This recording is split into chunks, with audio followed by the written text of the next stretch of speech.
Carson-Newman. First time in 2 seasons, Carson-Newman's not had Kaysen pitching a series finale in a conference weekend series. 1-1 breaking ball is bunted back to Fletcher. His only play will be to first, and he makes the play. Sacrifice bunt by Bryson Knuckles, a 1-3 putout, is the first out of the ball game, and it moves Compton into scoring position. Bunted up into the air. If Fletcher was just a hair quicker, he may have been able to catch that off the fly, but elected to just play it conservatively, and now he'll face Keeler Osbin. Fletcher's had some really good moments in his 5 starts leading up to this appearance. As he sets in the first one to the lefty Osbin, he checked his swing and went around just enough for called strike 1. Fletcher was a reliever in the win over Shorter on Tuesday.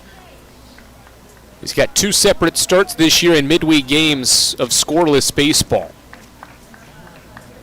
0-1 pause and a pitch home is into the turf. Rogers blocks it to the side, and he'll have no throw to third. Good jump by Compton, and he'll take off on a wild pitch by Drew Fletcher.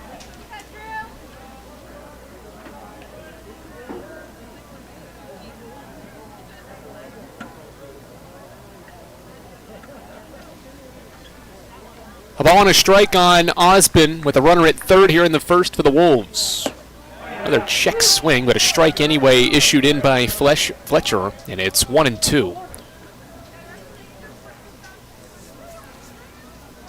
Osbin batting for the Wolves. He's homered this weekend. Newberry's only home run by him back in the first game of the series yesterday in the 3rd inning.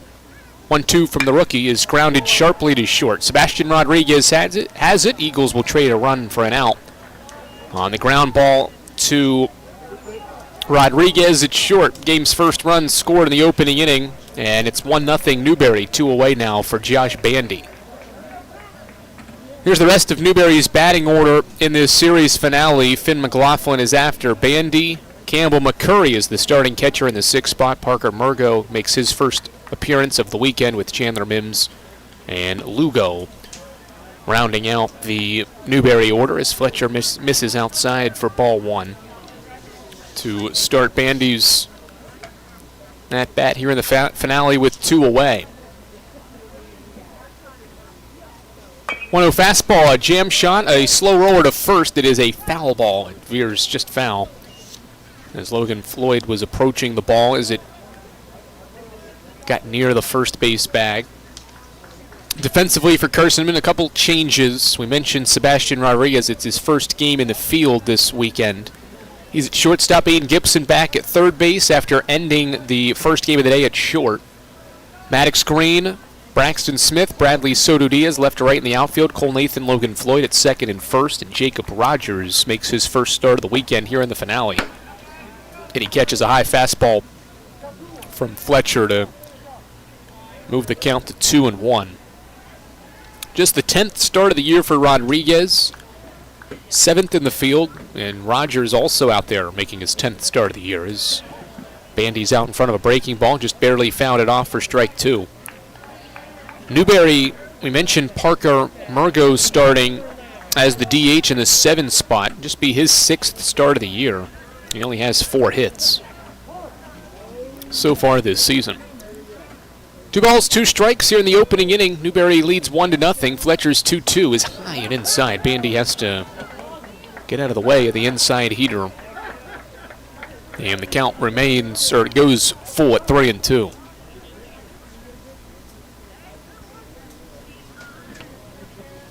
Three balls, 2 strikes. Fletcher back to work, trying to get the final out of this opening inning.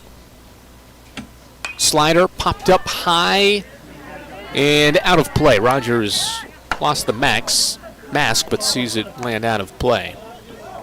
Near the seating area off to the right of the press box here at the Silver Diamond Baseball Complex.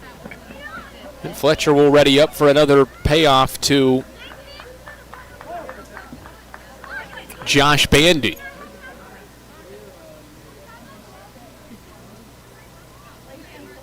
Slider, again, fouled back.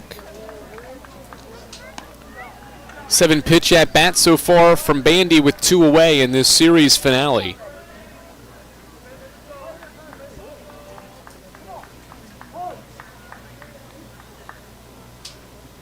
Where does Fletcher go here? He's gone to a fastball and a slider, and a 3-2 is a fastball high for ball 4.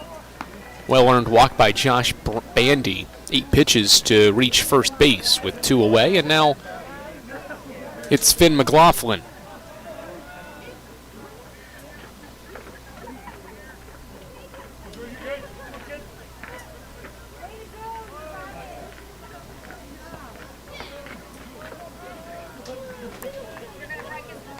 The left-handed hitting third baseman waits on a first one from Fletcher with 2 outs, and it's a fastball outside at 85 for ball 1. McLaughlin has 1 hit in 8 at-bats this weekend. He's not driven a run, despite 6 different Wolves having driven a run this weekend. Fletcher will pick to first base. So valuable that Carson-Newman was able to win the first 2 games of the series, knowing that Colton Kaysen was not going to pitch this weekend. Most of the time when opponents go into the series finale, you kind of have an idea that that last game is going to be maybe the most challenging, as Fletcher misses outside with a fastball, and it's 2-0. Head coach Tom Griffin's going to come chat with his rookie pitcher, who has missed on 3 consecutive pitches. Most of the time, though, when teams go into that finale, their mind's thinking, oh, we got to go up against an All-American, one of the best in the league. Not the case this weekend. Certainly Newberry probably did not know that Kaysen was going to pitch this weekend, but the feeling definitely different when you don't have to go up against an All-American who has 19 wins and 23 career starts and has pitched 14 consecutive scoreless innings. Instead, the Eagles turning to Drew Fletcher, and he's trying to navigate around a 2-out situation here with a runner on base and already a run across for Newberry in the opening inning. Eagles have now won 4 games in a row. They've won 10 of their last 11 here in the month of March. They opened the month with losses in 3 of their first 4 and have just gone on a tear, with the only loss in the last 3 weeks being the middle game to Tusculum on the road last weekend, 9-6, a game that Carson-Newman led in the final 3 frames, too. Picked to first base after the mound visit.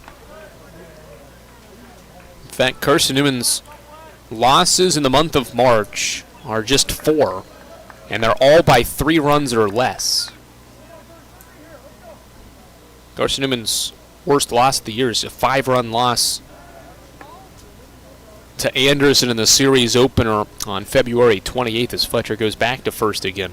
Eagles have been very competitive, even though the record's 19-12, and they've had to battle its way back to get this sack record at 10-10. This team's been very competitive. 2-0 pitches outside. It's now 3-0.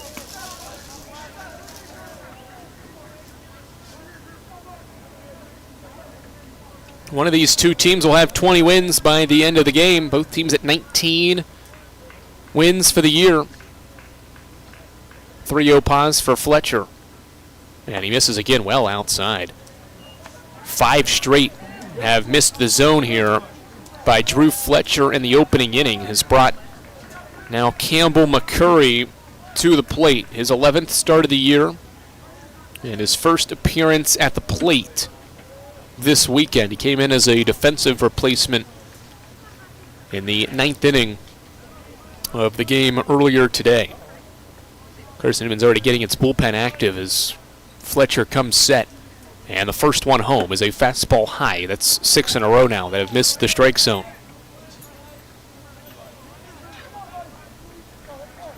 A ball and no strikes on Campbell McCurry. 7 hits and 35 at-bats for the junior catcher this season. 1-0 fastball finds the strike zone. Ends a stretch of 6 straight misses. And now Fletcher can try to get back into a groove here late in this opening inning. The inning began with a Luke Compton single up the middle. A sac bunt moved him over. A wild pitch got him to third. He scored on a ground out. And now back-to-back walks have put guys on first and second as McCurry takes inside for ball 2.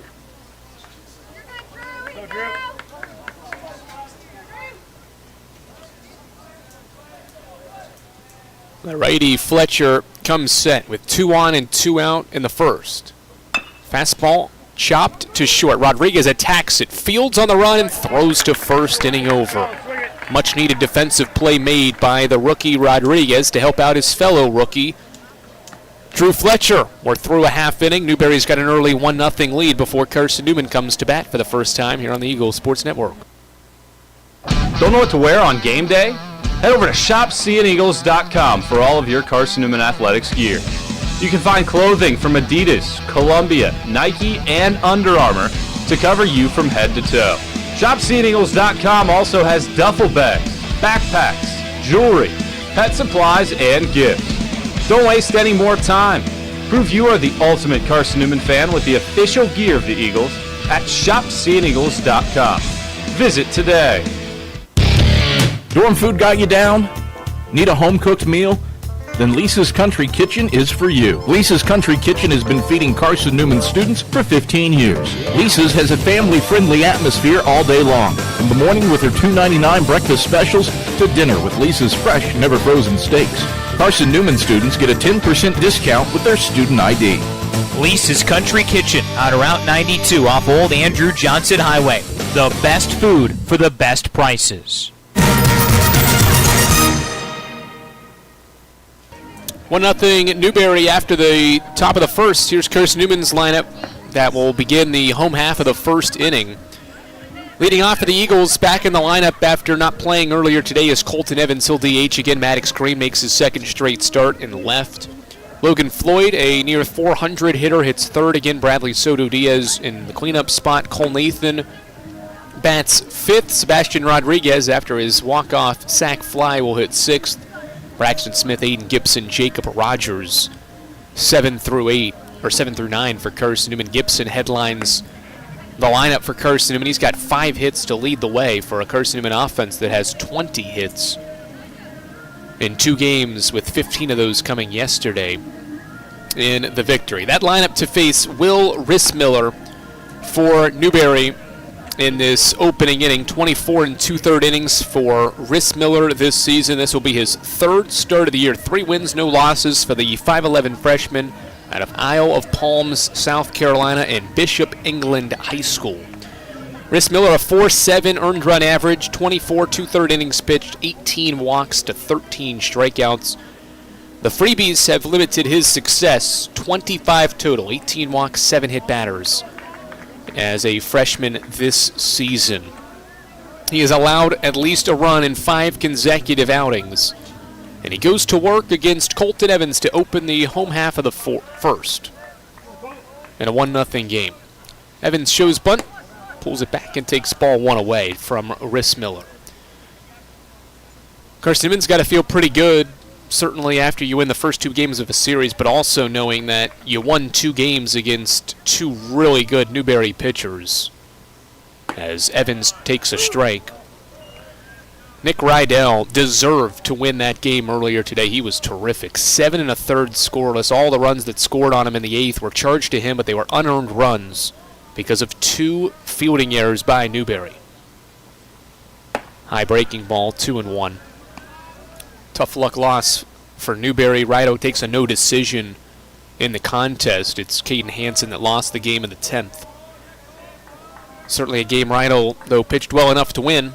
They went Carson-Newman's way. That's why the Eagles can go for a sweep here in this contest as Evans takes low and he's ahead 3-1.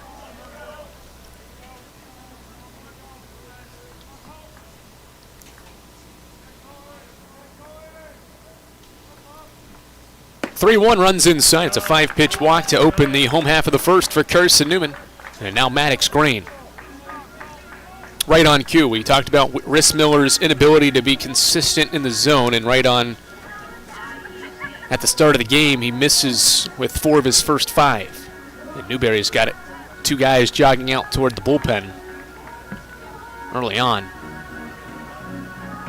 The umpire calls for time to allow those individuals to run out, as they have to just barely move over into the field of play to open up the right field gate to get back there. Maddox Green stands in for Carson-Newman, a 3.04 hitter in his freshman season, waits on the first one and takes a breaking ball in the turf for ball 1.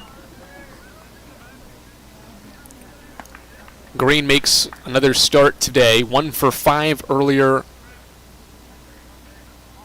in game 1 of the day.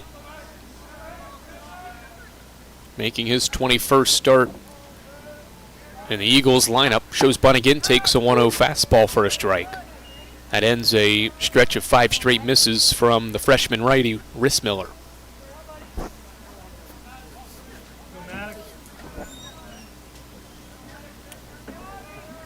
Fair lead for Evans at first base with nobody out. Ball and a strike on Green. He shows bunt again, will bunt it first base side. Rissmiller will field it, flip it high, but Lugo, the 5'11" second baseman, will snare it out of the air. And it's a sacrifice bunt, a 1-4 sack bunt for Maddox Green. Advances Colton Evans into scoring position for Logan Floyd.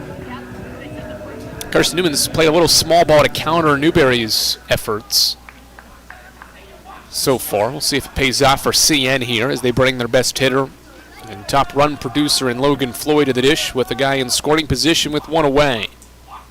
Breaking ball low for ball 1. 396 average for Logan Floyd. He's been on base in 15 straight games.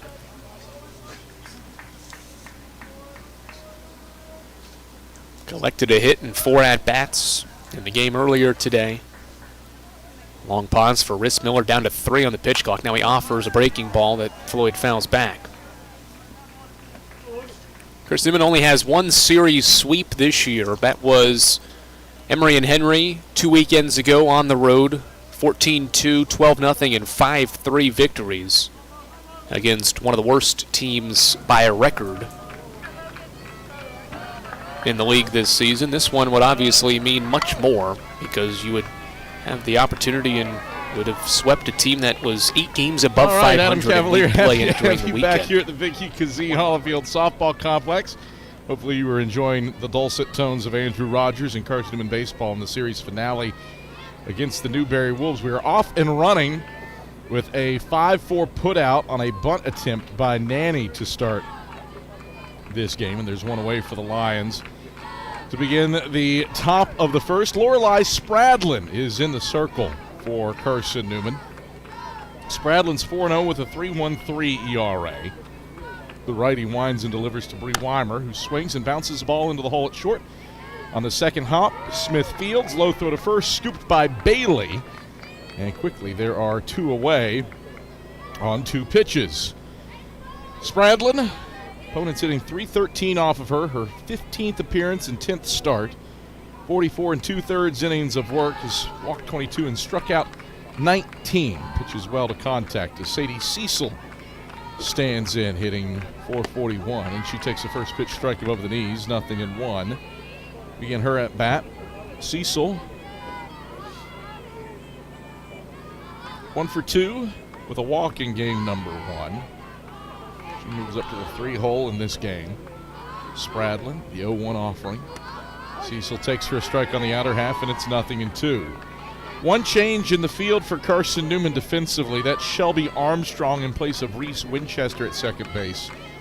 Third to first, the Eagles go Gregory, Smith, Armstrong, and Bailey. Here's the 0-2 to Cecil. Swing and a miss, strike 3. A foul tip into Emery Richards' mitt.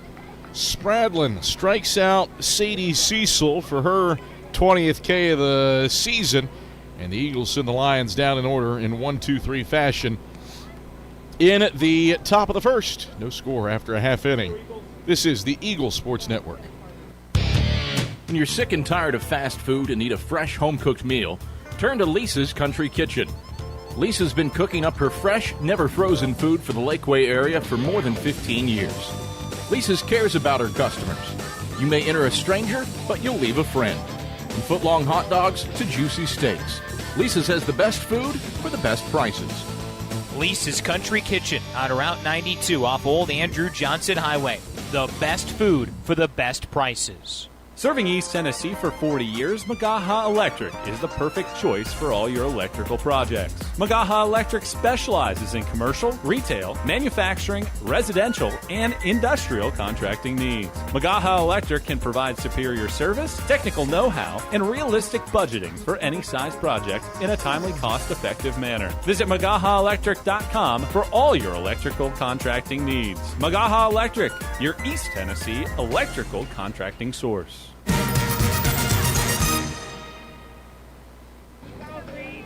No score after a half inning. Carson-Newman looking for the doubleheader sweep of Mars Hill after a wild 2-1 walk-off win in 8 innings for the Eagles over the Lions. In game 1 to start the day, Adam Cavalier happy to have you along. As Malia Smith leads things off for the Eagles against Mars Hill's Carly Gentry. Left-hand hurler deals on the outside edge for a strike to begin the outing at 0-1. Gentry is 5-1 with a 3.73 ERA. The sophomore has appeared in 10 games, started 5, and finished 2. Bowman's hitting just .225 off of her, 21 walks against 26 strikeouts. As Smith swings, little looper right at Bree Weimer at short. No issues for her. Can of corn grab, and Smith's out on 2 pitches. 1 up, 1 down, no score, bottom of the first, and Abby Martin to the plate. Abby Martin, hero in some ways of game number 1. The 2-1 walk-off win as Gentry sights the sign and delivers. Martin swings and flares it foul to the right, 0-1. First and foremost, Abby Martin did what Abby Martin does, vintage Abby Martin in a word, with her head-first diving grab to rob the leadoff batter of the top of the 7th of a base hit. And that was significant. Here's the 0-1. Martin checks her swing and a pitch down, 1-1. Because the batter later, Bree Weimer would tie the game with a home run to right. If Martin doesn't make that grab, it's a 2-run shot. The Eagles didn't score in the bottom of the 7th, and it would have been ball game over. Mars Hill wins. Instead, it was just a solo blast, the 1-1. Off the plate away, 2-1. And Martin's field heroics set the table for her to score the winning run. In the bottom of the 8th inning, she was the international rule runner in her darting base running moves. Got herself in a pickle, the 2-1. Down and away for ball 3. Got her to third base on a fielder's choice hit by Grace Gregory to short. And the third baseman, Sarver, dropped the ball. And then she raced home on a throwing error to win it in the bottom of the 8th. 3-1. Upstairs, ball 4. Martin aboard on the base on balls. 1-out walk for Abby Martin on Carly Gentry's 22nd walk of the season. No score, bottom of the first, and Macaulay Bailey to the plate. Bailey, 1 for 3 in game 1, stands in. Blue trousers, white top, and a white batting helmet. Lefty Gentry sights the sign and pitches. And Bailey takes a strike at the belt on the outer half, 0-1. Outfield playing deep against the power-hitting Bailey, who has only slugged 5 home runs this season. Down in that regard for a player who hit 18 a year ago, but she has still been producing runs left and right. The 0-1 on the outside edge for strike 2, 0-2.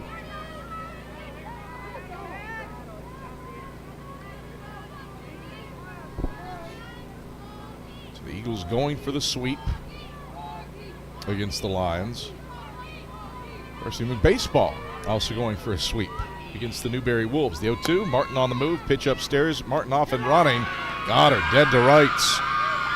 Just the 4th time on 22 attempts that Martin has been caught stealing. Putout works 2-4. And there's 2 away, and the base is now empty. Pardon me, 2-6 the putout. Regardless, it's out number 2 for the Eagles.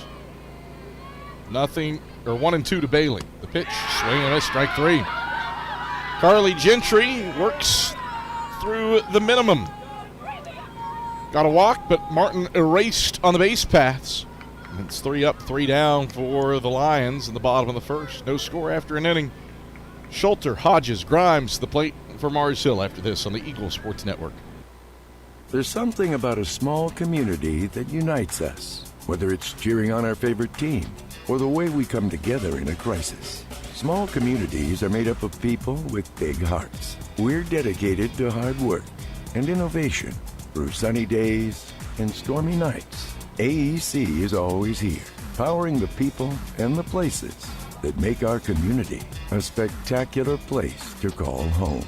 AEC, power what matters most.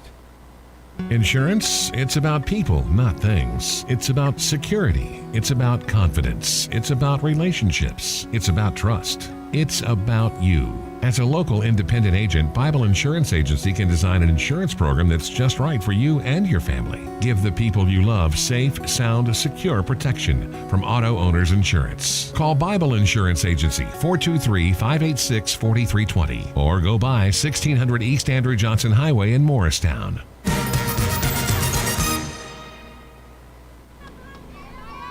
No score between Carson-Newman and Mars Hill as we come to the top of the second inning. And Maya Schulter leads off by taking high and outside from Lorelei Spradlin for ball one. 1-0. Outfield playing toward the lines for the Eagles. Saunders, Martin, and Mathena left to right. Pitch outside for ball two. No change in the outfield for the Eagles defensively between game one and game two. Just the one change in the infield with Armstrong taking over for Winchester at second. The 2-0. Schulter swinging. Hard hit. Ground ball through the left side of the infield. A base hit for Maya Schulter. She scoots a single past Grace Gregory at third and Malia Smith at short. That's the first hit of the day for either team. In the top of the second of a scoreless contest. Brings up the designated player, Sydney Hodges, who pinch hit in game number one and went 0 for 1. Spradlin deals and Hodges lifts it to right field. That's one hopping the wall. Mathena keeps it in the park, might have been leaving it on a ground rule double, but it's 3 bases and a run scored for Hodges. She hits her third triple of the season off the wall in right. Schulter scores from 3 bases away, and it's a 1-0 lead for the Lions here in the top of the second inning.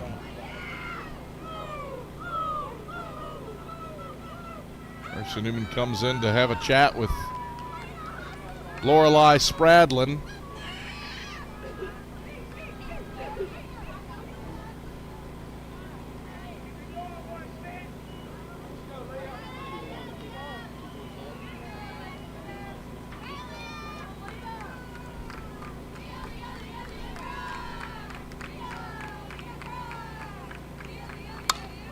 Pitch lifted in foul ground off of third, and it's twisting onto the hillside adjacent to Davis Street for strike one.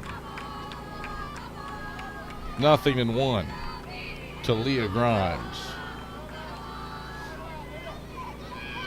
No balls and 1 strike to Grimes. Hodges on third base after her RBI triple. The pitch lifted down the left field line, but bananaing foul. And it's 0-2. No balls and 2 strikes. Marshall threatening for more. A leadoff single for Maya Schulter. A Sydney Hodges RBI triple, and she stands on third base with nobody out for Grimes. Spradlin wants to swap out balls. David Wittenberg acquiesces, gives her a new one. He's behind the plate. Austin Harris moves to first. And Carrie McElrath is at third for this umpiring crew.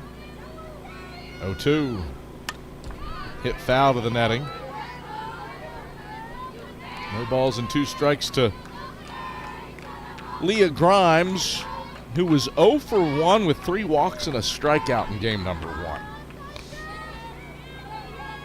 Spradlin shields her eyes from the sun with her glove. Now brings the ball into the glove. The 0-2 to Grimes.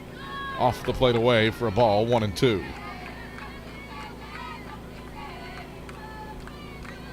Newberry trying to salvage a game in the series down at the Silver Diamond Baseball Complex.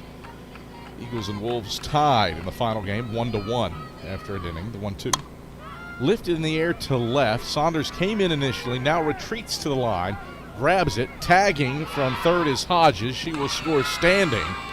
The sacrifice fly works for Leah Grimes, and it's a 2-0 lead for the Lions here in the top of the second inning. Brings up the right fielder, Sterling.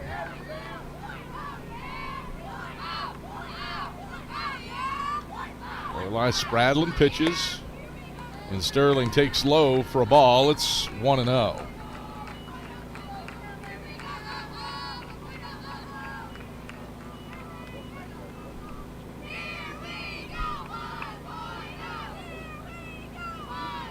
Pitch lifted down the left field line and foul for a strike, 1-1.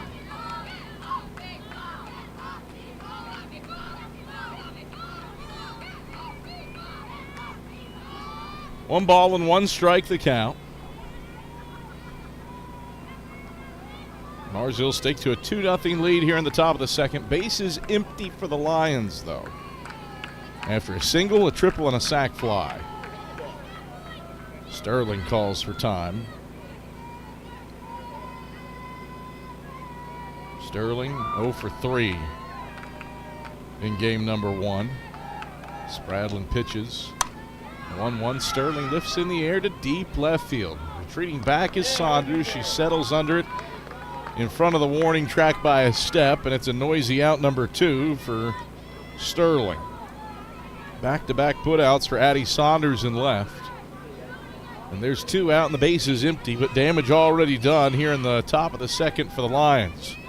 RBI triple for Hodges, a sacrifice fly for Grimes. First pitch to Daisy Sarver is elevated for a ball, 1-0.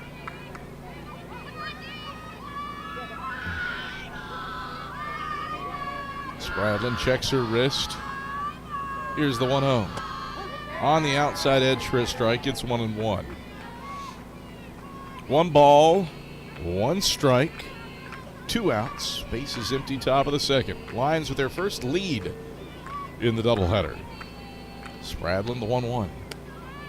Just misses, low and away, ball 2.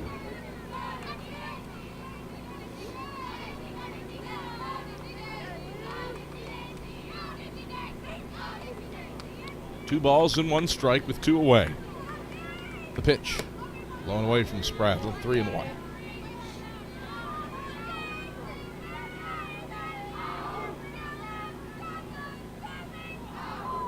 Carson-Newman snapped Mars Hill's 4-game winning streak with the Game 1 win. The Eagles, as the 3-1 comes to the plate, smoked into the hole at second, but Armstrong stoops to field and throws it to first to Macaulay Bailey to retire Sarver 4-3. But Mars Hill does damage. A single, a triple, and a sacrifice fly, and the Lions lead 2-0 through an inning and a half. Gregory Saunders Richards to the plate for the Eagles after this on the Eagles Sports Network. Don't know what to wear on game day? Head over to shopseeandeagles.com for all of your Carson-Newman athletics gear. You can find clothing from Adidas, Columbia, Nike, and Under Armour to cover you from head to toe. ShopSeeAndEagles.com also has duffel bags, backpacks, jewelry, pet supplies, and gifts. Don't waste any more time. Prove you are the ultimate Carson-Newman fan with the official gear of the Eagles at ShopSeeAndEagles.com. Visit today. Dorm food got you down? Need a home-cooked meal? Then Lisa's Country Kitchen is for you. Lisa's Country Kitchen has been feeding Carson-Newman students for 15 years. Lisa's has a family-friendly atmosphere all day long, from the morning with their $2.99 breakfast specials to dinner with Lisa's fresh, never-frozen steaks. Carson-Newman students get a 10% discount with their student ID. Lisa's Country Kitchen on Route 92 off Old Andrew Johnson Highway. The best food for the best prices.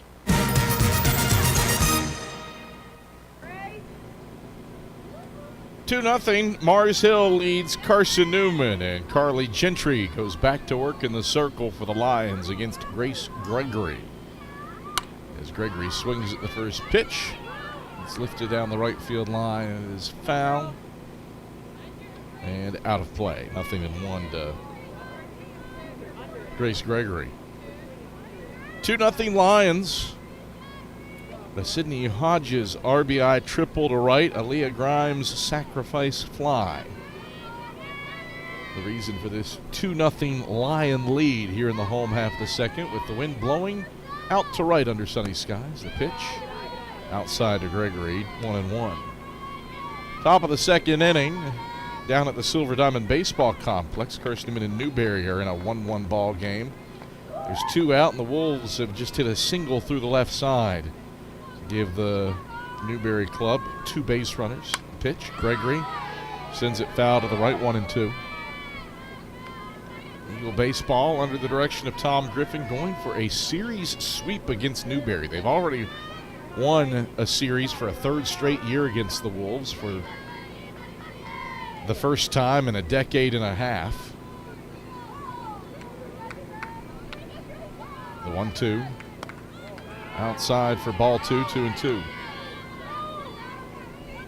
Meanwhile, Carson-Newman softball trying to continue its good run of form against the Lions historically. They won game 1 in walk-off fashion in extra innings 2-1, but will require a comeback here in the nightcap. Gregory fights it fouled off of first, 2-2. Down 2-0 to the Lions here in game 2. Carson-Newman leads the all-time series 73-10. Here coming into meeting number 84 all-time. 2-2. Gregory checked her swing and a pitch outside. That loads the count. And wins for Mars Hill and Jefferson City have been especially precious. Just 3 all-time here in Jefferson City for the Lions. 3-2. It was a rise ball. Gregory took a whack at it, but lifts it back foul and over the stands. Count stays loaded up at 3-2. Pitch number 8 of the at-bat coming to Grace Gregory, who was 0 for 4 in game number 1. Her averages dipped to 333 after starting the doubleheader at 345. Another swing, another foul ball. Out of play to the right. She lives to see a 9th pitch of this at-bat. 2-0 Lions leading in the bottom of the second against the leadoff batter, Grace Gregory, who does reach 58% of the time she hits leadoff. 3-2 from Gentry. This is low, ball 4. Leadoff walk for Grace Gregory. Second free pass issued for Carly Gentry. It really didn't matter much in inning 1 when Abby Martin was caught stealing, and Gentry still faced the minimum. But Grace Gregory wins this battle on 10 pitches, and it brings up Addie Saunders. Saunders had the hit that helped produce the win. She swings and misses it. The first pitch, 0-1. Wasn't an RBI for her, as Abby Martin had held at third on a ball hit to the shortstop close to third. The throw to first didn't beat out Saunders. The 0-1. Saunders squares to bunt and shoots it foul to the backstop, 0-2. Corners were back, so she was essentially trying to bunt herself aboard there, and it's 0-2. So not an RBI for Saunders because Martin scored on the air to win game 1. The 0-2. Saunders takes slow and away for a ball, 1-2. But hard to imagine Carson-Newman winning game number 1 in walk-off fashion without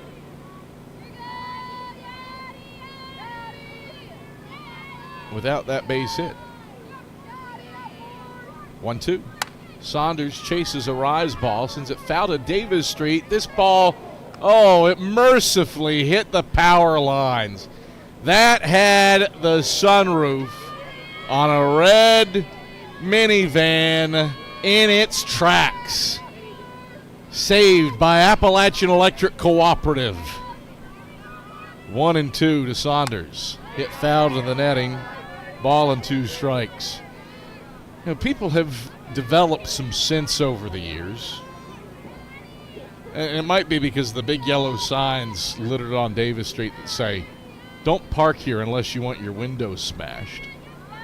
That advise people that, hey, there might be games going on and you run the risk of calling safe light. Here's a swing and a bouncer back up the middle. The second baseman, Cecil, runs into the umpire. She can't get to the ball in time, and everybody's safe. A seeing eye single, aided by some good blocking from one of the men in blue. Would have been a tough play regardless for Cecil. Saunders with a single. And there's 2 on for the Eagles. Out comes Mars Hill head coach Dexley Inman to have a chat with the infield.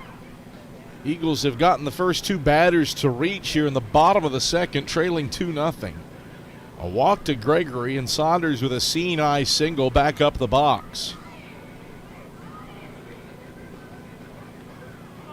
First hit of the day for Carson-Newman, and it brings up Anne-Marie Richards. Richards had one of the quartet of hits for the Eagles in game number 1, and it was an absolute screamer to left. In a game of weak contact, credit Atiana Stamper for Carson-Newman and her opposite number, Cameron Akins, for Mars Hill for that.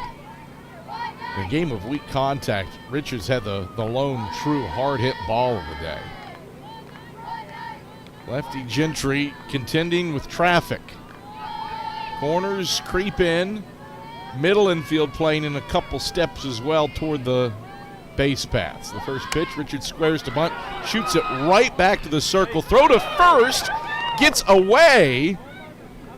Gregory will move up from second to third. What a weird little play this is.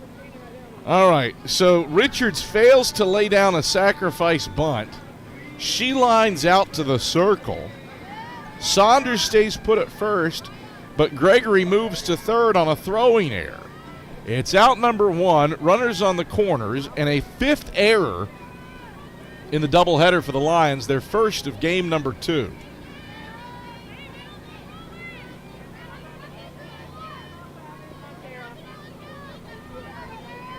This brings up Sarah Walker. Runners on the corners and 1 out. Eagles down 2-0. Walker swings, stings it through the right side, a base hit. Gregory scores standing. Saunders waved around second. She slides in feet first to third, moving up 2 bases. A rip for Walker through the right side, and the Eagles have halved the lead. It's 2-1.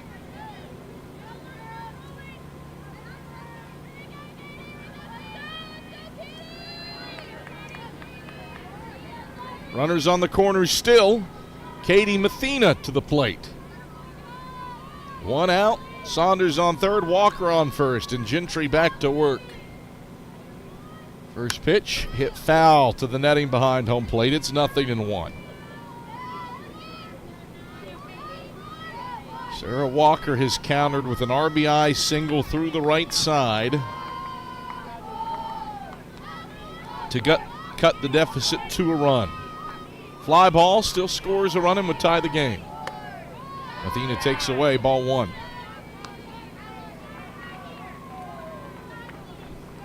One ball, 1 strike, 1 out.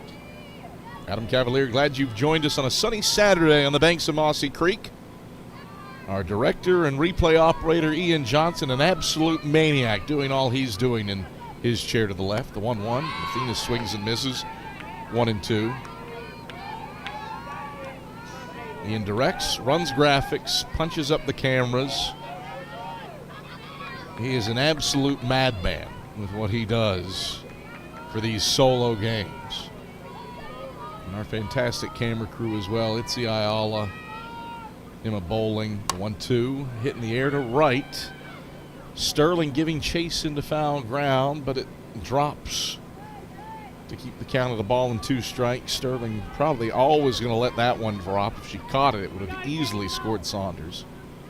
But our fantastic camera crew, Itzy Ayala, Emma Bowling, Will Humphreys. Glad that you've elected to spend part of your Saturday with us here on the Eagles Sports Network.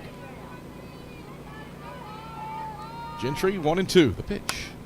Mathena swings at a low offering and lifts it foul over our heads in the first base press box. Keeps the count of the ball in 2 strikes and lives to see pitch number 6 of the AB. Saunders on third. She represents the tying run 60 feet away here in the bottom of the second. 1 run across already this inning on Walker's RBI hit. 1-2. Check swing and a pitch outside. Mathena hangs back on the handle high heater. 2-2. 2 balls, 2 strikes with an out. Gentry checks her wrist for the sign and pitches the 2-2 right at the knees for a called strike 3.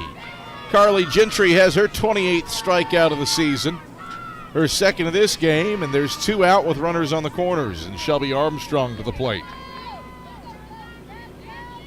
Got the inner half above the knees, did Gentry. She's trying to protect the lead at a run as she deals to Armstrong, who takes outside for a ball, 1-0. Armstrong did not play in game number 1. She is in place of Reese Winchester, both in the field and in the order here for the nightcap, the 1-0. Taken outside for a ball, 2-0. Winchester instrumental for the Game 1 win. She took advantage of a bases-loaded situation and blooped a single into right. Gave the Eagles that initial 1-0 lead in the second, 2-0. Strike to Armstrong on the outer half, 2-1. And that Winchester base hit nearly held up. It was 1-0 for a long time until Weimer's solo shot with 1 out off a 3-2 pitch in the 7th tied the game. 2-1. Armstrong takes downstairs for ball 3, 3-1 to the 9-hole hitter. After Armstrong, the lineup turns back to the top of the order, and Malia Smith will bat, looking to break out of a little mini slump here. 3 balls and a strike. Gentry pitches low for ball 4. 2-out walk for Shelby Armstrong, and there's an eagle on every bag for Malia Smith. Smith is hitless in the doubleheader. 0 for 5. She has not reached base here in the twin bill. 0 for her last 9 at the plate going back to game 2 against Milligan. First pitch to Smith. He's taken for a strike on the outer half, 0-1. Smith, her average has been north of 400 for the majority of the season. It sank down to 375 on February 22nd after a doubleheader with Barton, sitting at 398 right now. She swings at the 0-1 and lifts it foul onto Davis Street. She's behind in the count at 0-2. Lefty slapper with an eagle at every bag. She's 1 for 7 this season when hitting with the bases loaded, but hitting 378 with runners in scoring position. 405 with 2 out. What weighs heavy here? The 0-2. Swinging a bouncing ball back to the circle. Gentry fields. Throw to first in time to Grimes to put away Smith. Couldn't get it around Carly Gentry, who fields her position well, and the Eagles leave them loaded in the bottom of the second. But Carson-Newman did a little damage. Sarah Walker with an RBI single through the right side cuts the lead in half. It's 2-1 Lions after 2 on the Eagles Sports Network. Tri-Light is proud to support Carson-Newman Athletics. We salute the student athletes who are working hard to make great things happen on the field, in the classroom, and in the world. It takes vision, commitment, and teamwork, qualities we share at Tri-Light. Our mission is to provide life-changing opportunities by building a world-class fiber broadband network. If you'd like to learn more, please visit trilight.net or call us at 833-847-0824. We select our insurance companies the same way you do, very carefully. When you work with us, you can count on receiving fast, courteous, and professional service and quality protection through Auto Owners Insurance. For a no-problem approach for your life, home, car, and business insurance needs, ask us about the No Problem Company, Auto Owners Insurance. Call Bible Insurance Agency at 423-586-4320 or go by 1600 East Andrew Johnson Highway in Morristown, serving the Lakeway area's insurance needs since 1931.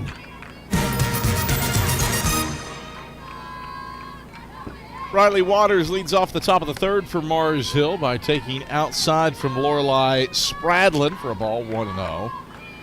Waters playing in center field here in the nightcap. Did not see action in game one. The pitch, Waters flares it foul to the right, 1-1.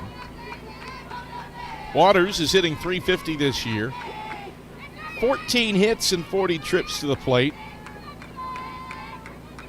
Hitting .333 as the leadoff batter this season. The 1-1. Upstairs, a touch outside, ball 2-1.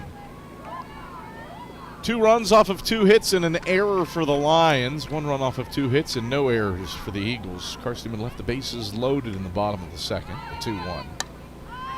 Flared foul to the right, now to play, 2-2. Down the road at the Silver Diamond Baseball Complex, Carson-Newman has grabbed a 3-1 lead in the bottom of the second inning. He was looking to sweep its 3-game tilt with Newberry. The pitch outside for ball 3. That loads the count on Riley Waters. 2-1 Lions up here in the top of the third. Mars Hill trying to salvage a split in this doubleheader. Spradlin, the payoff pitch. Cued foul off of one of the poles. Holding up the net behind home plate, 3-2. This game has some bearing on the SAC standings. What is always just absolute carnage and chaos. The 3-2, fouled again. Count remains 3 balls and 2 strike, and pitch number 8 of the at-bat coming up. Feels like any time you get to the end of the season in the league, the standings are just a jumbled nightmare of a mess for the conference office to unpack. Payoff pitch, rounded slowly to short. Smith charges into field, and her throw to first beats Waters by 2 steps. A 6-3 putout starts the top of the third, and there's one away as the lineup turns back to the top of the order for Alexis Nanny. Nanny started the day trying to bunt herself aboard and was put out 5-4. Lefty takes a strike to begin this at-bat, 0-1. And it feels like with how things are going presently in the league, we might be headed toward absolute carnage for the tiebreak scenarios again. The 0-1 on the outside edge for strike 2 to Nanny.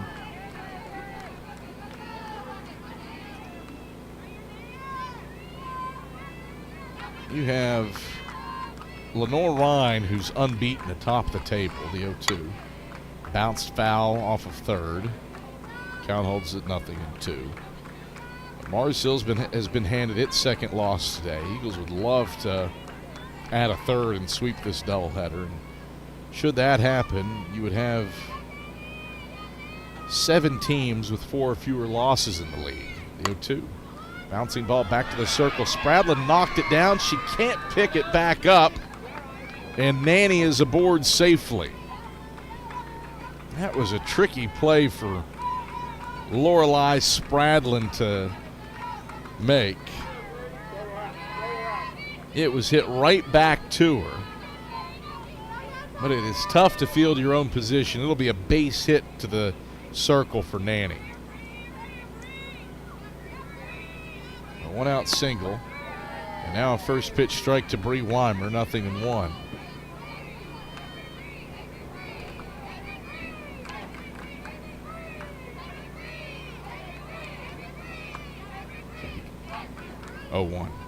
Weimer golfs at it. It's in foul territory, right field line, and it lands before Bailey, Armstrong, or Mathena could catch up to it. Strike 2, 0-2.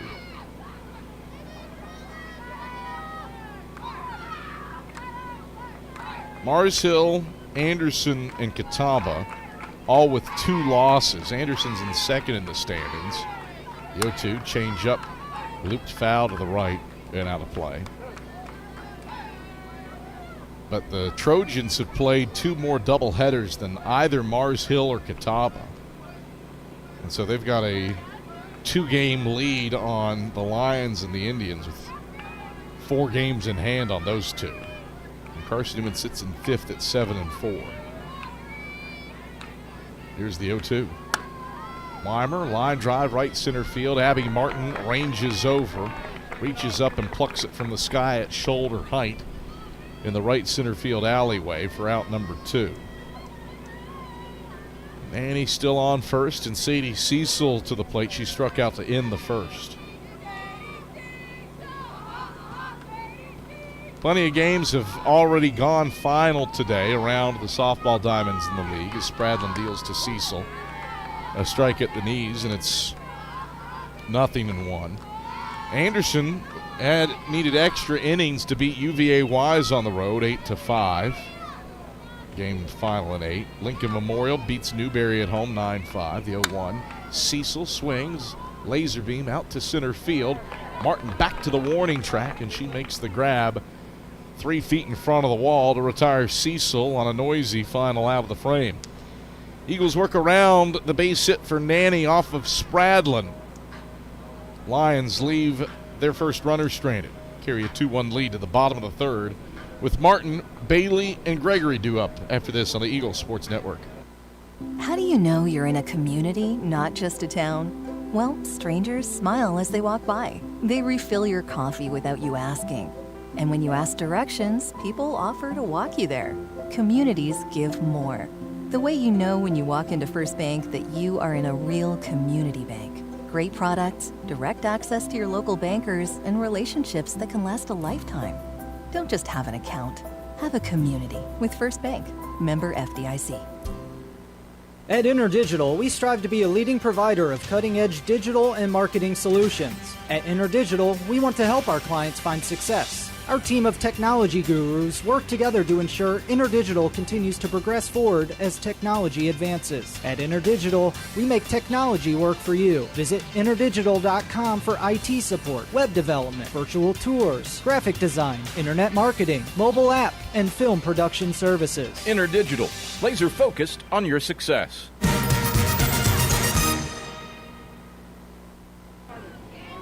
2-1, Mars Hill leads it as we come to the bottom of the third inning.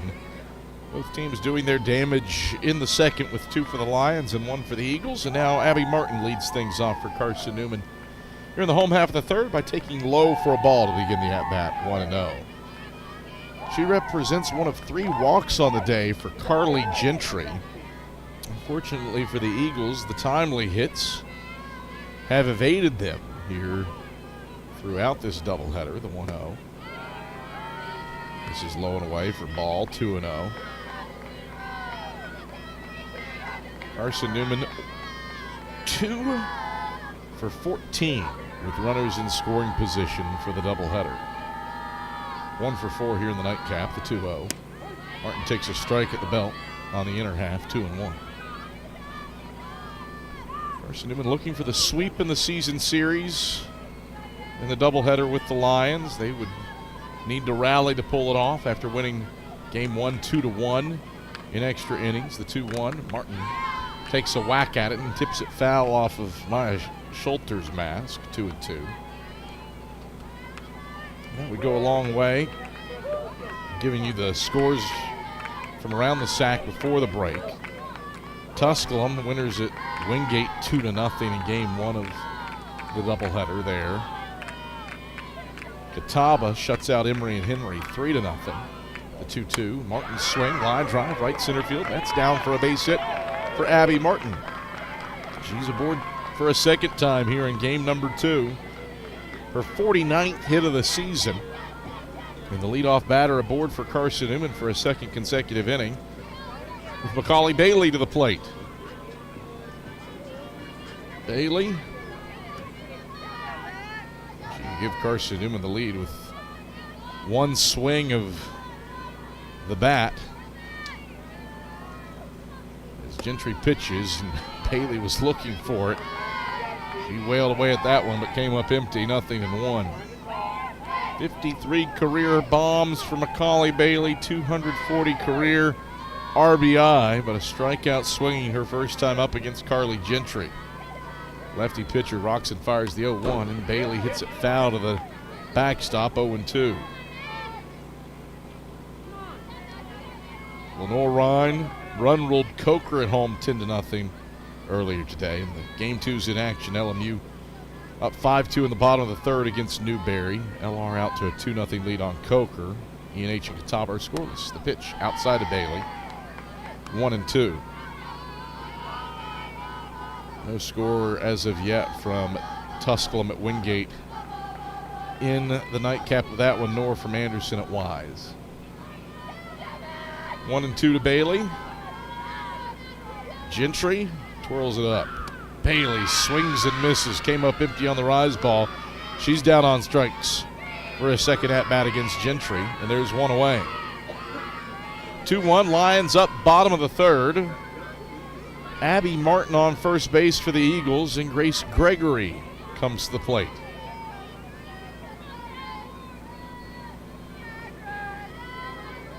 Carly Gentry rocks and fires. Gregory swings at the first pitch and sends it foul over the first base dugout. 0-1.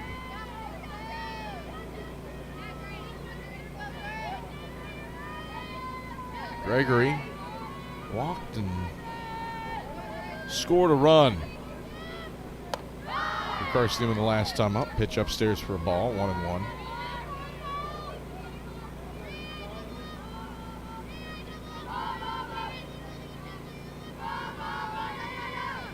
One ball, one strike, one out. The pitch. Out by Gregory over the backstop. 1-2. Not a cloud in the sky. Wind has died down on a fairly chilly day here on the banks of Mossy Creek, at least compared to some of the 70 and 80 degree days that we had over the last week. The 1-2, Gregory, line drive, sinking into left field. It's down for a base hit.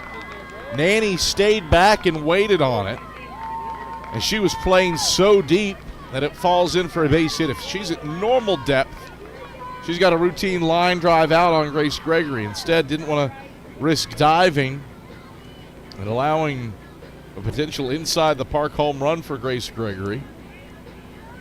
Eagles have two aboard with one out off the Eagles' fourth hit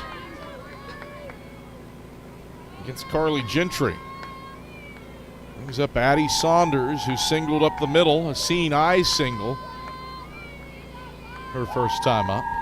Saunders swings at the first pitch and skies one onto the grass that leads up to Heritage Dorm, where the old Hannah Hilton Pedersen nursing building used to be before it burned down on Thanksgiving, 5 years ago? Something like that. 0-1.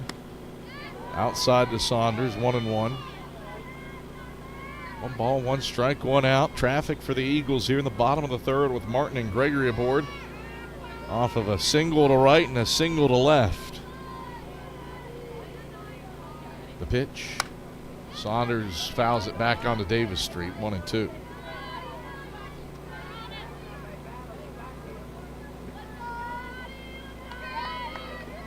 Wind has started to pick up just a scotch. Flag out in center field, flapping lazily, dancing in the breeze. Gentry's 1-2. Saunders sends it foul again, up onto the green grass in front of Heritage Dorm. Count remains a ball and 2 strikes, and the 5th pitch of the at-bat forthcoming.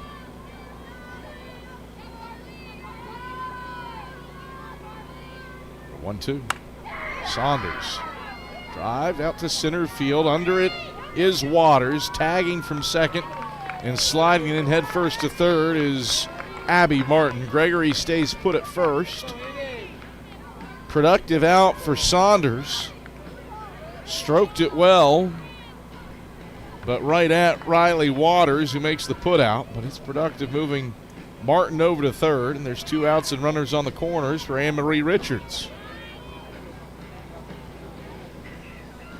2-1, Mars Hill leading, bottom of the third, but Carson-Newman threatening. Eagles left the bases loaded in the bottom of the second after bringing across a run on Sarah Walker's RBI single to the right side. Gentry deals to Richards, who swings at the first pitch, lifts it in the air to left center field. Waters over to it and runs under it to retire Richards. Eagles continue to struggle a bit with runners on base. 1 for 6 now in the nightcap with runners in scoring position. Eagles have left 5 on base through 3. They trail 2-1 through 3 on the Eagle Sports Network. Sure, we've been around a while, 171 years to be exact. We know the power of a liberal arts-based Christian education and the tremendous potential of what can be found on this campus, within this community. We are adventurers, dreamers, believers, passionate and compassionate, curious and clever, driven by a common purpose towards a common goal. I found my passion. I found purpose. We are Carson-Newman. What will you find? Domino's Pizza in Jefferson City and Morristown wants to help feed your business. When you're hungry at lunch, show your business card at Domino's in Jefferson City and Morristown when you make your purchase for pickup or delivery to get 25% off the entire order. That's 25% off your order at Domino's in Jeff City and Morristown when you show your business card. Call 865-471-6700 to get a pizza. Domino's, the official pizza of the Carson-Newman Eagles.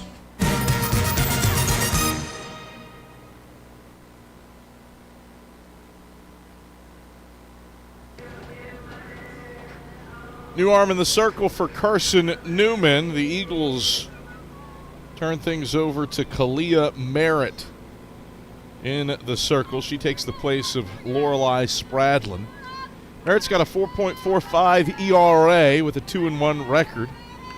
11 innings of work this season. She's given up 12 hits, 8 runs, 7 earned. The first batter she faces is the catcher Maya Schulter, who singled through the left side and swings at the first pitch, lifts it to right. No issues for Katie Mathena, who takes 8 steps to her right and grips it to retire Schulter. 1 pitch, 1 out for Kalia Merritt. You can close the book on Lorelei Spradlin. She is the pitcher of record and in line for a loss if the Eagles are unable to take a lead. 3 innings of work, 3 hits, 2 runs, both earned. No walks, 1 strikeout in 12 batters faced. Gave up a triple. 1 extra base hit. First pitch from Merritt is a changeup to Hodges for a ball inside 1-0. 2-1. Mars Hill leads Carson-Newman. An RBI triple from this woman, Sydney Hodges, followed by a sacrifice fly from Leah Grimes, is enough to outpace Carson-Newman in a RBI single through the right side from Sarah Walker. All the runs scored in the second inning in this one, 1-0. Up and away for ball 2 to Hodges, 2-0. Eagles looking for the doubleheader sweep. 1 game, 1, 2-1 in walk-off fashion on a single and a throwing error. 2-0. On the outside edge from Merritt, 2-1 to Hodges. Mars Hill has been error-prone in this doubleheader, 5 of them in the twin bill.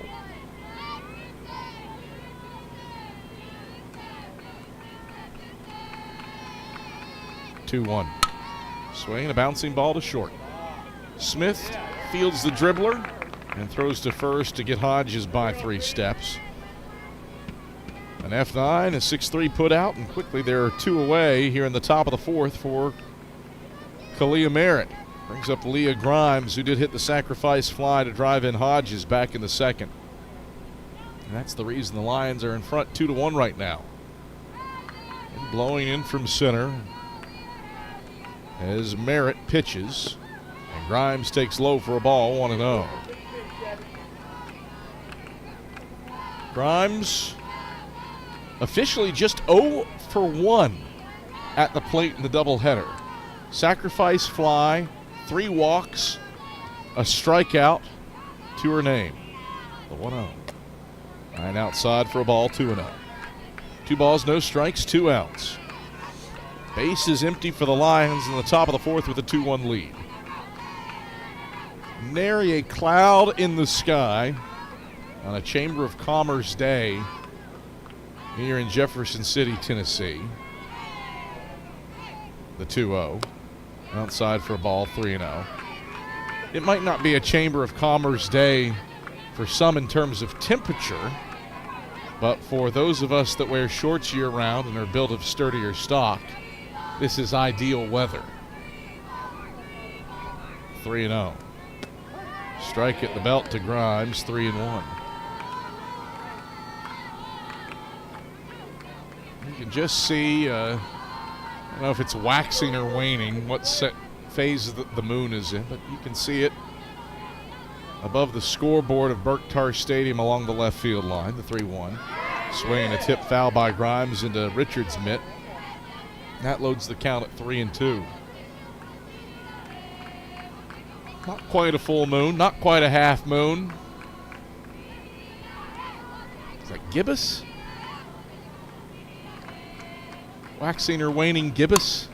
There's a swing and a line drive left center field. That's at least a base hit for Grimes. Could be 2. Yeah, she's motoring around first and stands up on second with a double as the throw bounces into Shelby Armstrong. A 2-out double for Leah Grimes on a screaming line drive to left center field.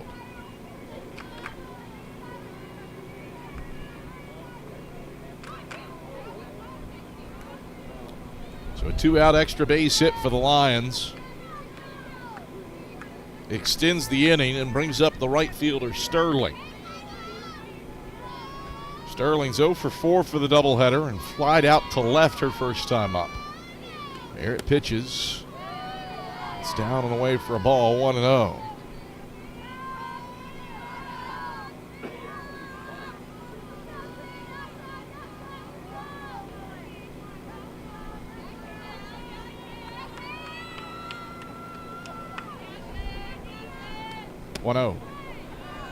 Misses away, ball 2, 2-0. 7-hole hitting. Sterling looking for Hill's first knock of the day with a runner in scoring position. 2-0. A strike at the handles felt elevated, but it's called a strike by home plate umpire David Wittenberg. 2-1. 2 balls, 1 strike, and 2 outs. Merritt deals low, ball 3.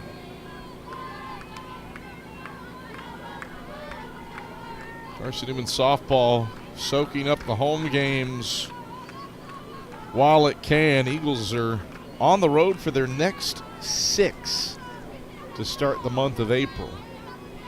3-1. Taken away for ball 4. 2-out double for Grimes, 2-out walk for Sterling. And Darcy Sarver will look to continue the inning and extend Mars Hill's 2-1 lead.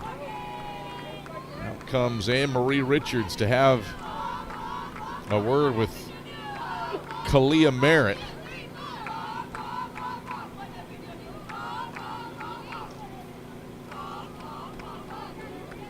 Those two have had their chat.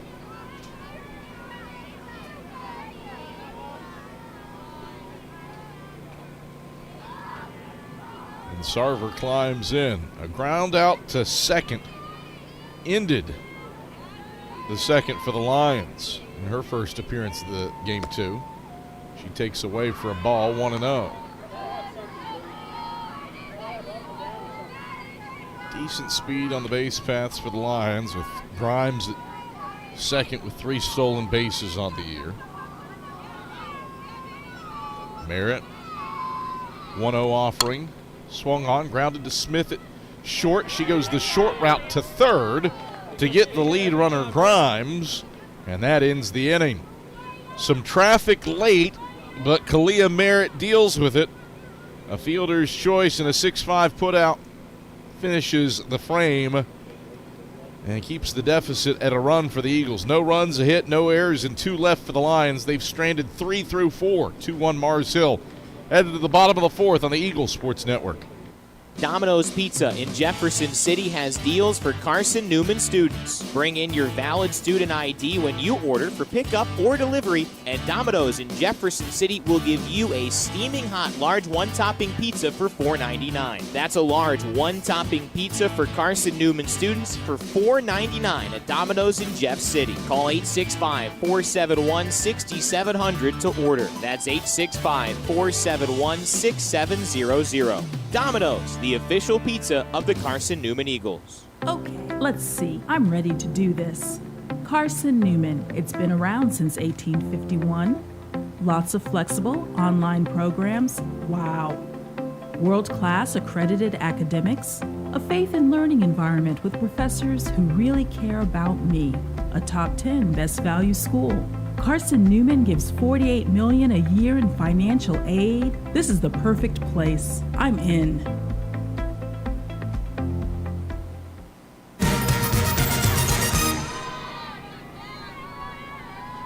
Sarah Walker leads off for Carson-Newman in the bottom of the 4th, taking a first pitch strike. And it's 0-1 to begin her second trip to the dish. She singled and drove in a run with a base hit through the right side her first time up. Carson-Newman's lone run here in the nightcap, trailing 2-1 in the bottom of the 4th. Pitch, swing, bouncing ball through the middle. It's knocked down by the shortstop Weimer, but she has no play as Walker is aboard first as Weimer gets to her feet. Seeing eye single for the Eagles. Walker just right back up the middle. Weimer did well to get to it, but Walker was always going to be safe on that ball, and the Eagles get the leadoff runner aboard for a 3rd consecutive inning. But still just 1 run to show for it through all that for Carson-Newman. And brings up Katie Mathena, hitting .338. She squares to bunt, pulls it back on a pitch low for a ball, 1-0. 2-1 Lions in the bottom of the 4th. All the runs in this one came in the second inning. 2 in the top half for the Lions on a triple and a sacrifice fly, and then Walker's run-scoring single through the right side in the bottom half of the frame. 1-0 to Mathena, who struck out looking her first time up. Takes elevated for a ball, 2-0. Carly Gentry, 5 hits, 3 walks, 3 strikeouts with a run allowed, and 3 innings of work. 65 pitches deep into her 6th start of the season. The 2-0 is upstairs for ball 3, 3-0. She has had to contend with traffic. Faced the minimum in the first. Has had base runners aplenty in the 2nd and 3rd innings. Pitch downstairs, ball 4. 4 straight pitches out of the zone for Katie Mathena, and she has worked a base on balls for an 11th time this season. The first 2 up reach for the Eagles here in the bottom of the 4th.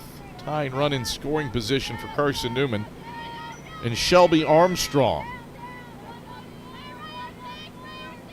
Armstrong worked to Walker first time up as she bunts and sends it. Oh, foul off of first. I thought it was grabbed in fair ground by Leah Grimes. Her momentum carried her into foul ground. And what would have been a bang-bang play at first with the second baseman Cecil covering. And instead is just strike number 1. Armstrong's bunt was elevated. Certainly, Grimes' momentum carried her into foul ground as she gloved it. I thought she grabbed it in fair ground, the 0-1. Armstrong swings and fouls it back, 0-2. 2-1, Lions leading, bottom 4th inning. Mars Hill trying to salvage a split in the doubleheader with the Eagles. Sweep for Carson-Newman would go a long, long way to helping the Eagles' tournament chances. Pitch upstairs for a ball, 1-2. Both these teams have won better than 70% of their games played this season, but have done so against strength of schedules that are in the bottom half of the Southeast region. 1-2. Armstrong pops it up, first base side, but it's foul and out of play. Count remains at the ball on 2 strikes. For Carson-Newman to have the head-to-head in hand on Mars Hill, that would be a nice little bailiwick in the Eagles' cap come postseason time. 1-2. Armstrong swings and misses. She's down on strikes. 4th punch out for Carly Gentry. And there's one out in the bottom of the 4th with Walker and Mathena on base. Of course, the inverse is also true for the Lions. You want to salvage a split so that you get a win against a team with a winning percentage above 700. Malia Smith bunts. It is in front of home plate. The throw to first, not in time. Malia Smith bunts herself aboard to snap an 0 for 10 string at the dish. A bunt single to the catcher for Malia Smith is the 6th hit of the day for the Eagles, and there's an Eagle on every bag for Abby Martin. Smith put it right in front of the plate. Schulter was quick to it, but not quick enough to get it to Cecil, the second baseman covering first to retire Smith. First pitch to Abby Martin. Off the plate for a ball. It's 1-0. Martin has been aboard twice today. She has walked and singled. A base hit here likely ties this one up as the infield creeps in for the Lions. Outfield playing back.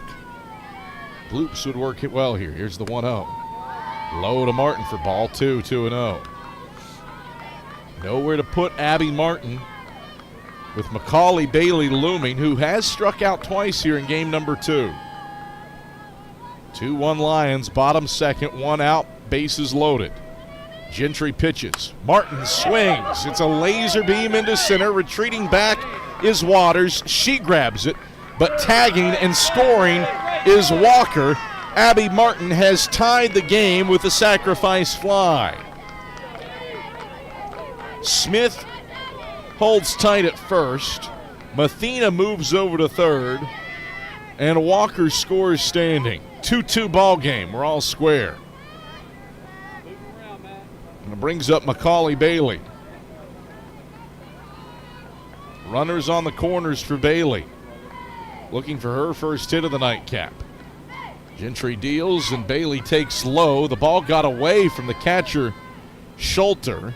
And Smith is off to second on the passed ball.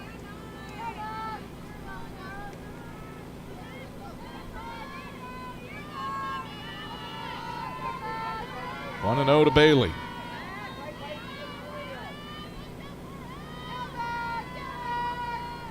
Gentry deals. Bailey takes low. Ball 2.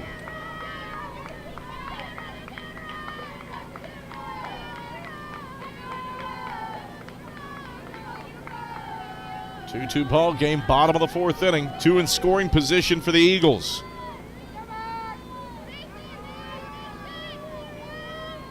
Gentry pitches. Bailey takes a whack at it. Waves over the top of it, 2-1. First base is open now. So Gentry does have a spot to put Macaulay Bailey, but she's won the previous 2 battles with her. Struck her out twice. Bailey's got the go-ahead runs in scoring position, though. 2 out, the pitch. Downstairs, ball 3. If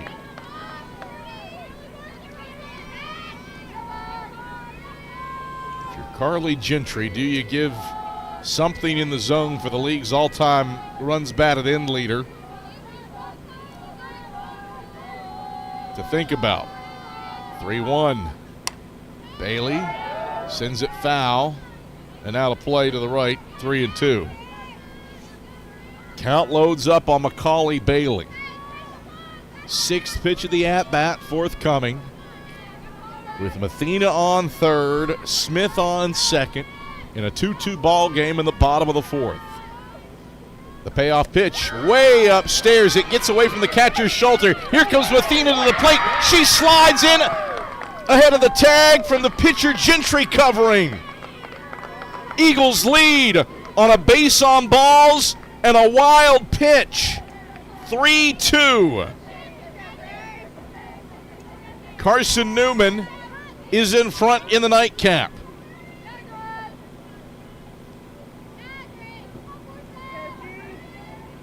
Schulter gave it to Gentry to try to make a tag, but Mathena, nice slide under it to give the Eagles the lead.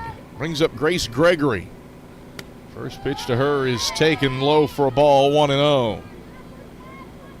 Gregory has reached both times she's been on base here in the nightcap. A walk and a single.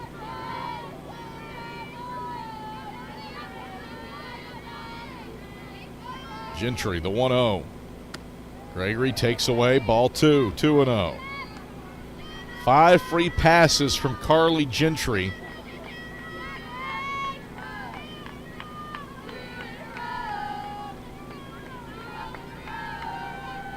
And a wild pitch is brought across the go-ahead run. The pitch, Gregory lifts into the air to center, routine for Riley Waters, pardon me. Hold the phone.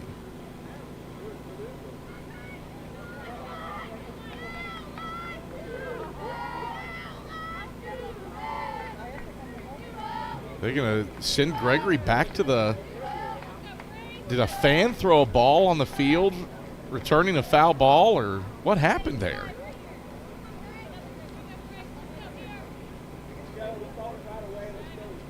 I think there was a ball that came in from somewhere, on the third baseline. As Gregory was swinging the pitch, there was a ball that trickled in from somewhere, maybe came through the cages. And the umpires called the play dead.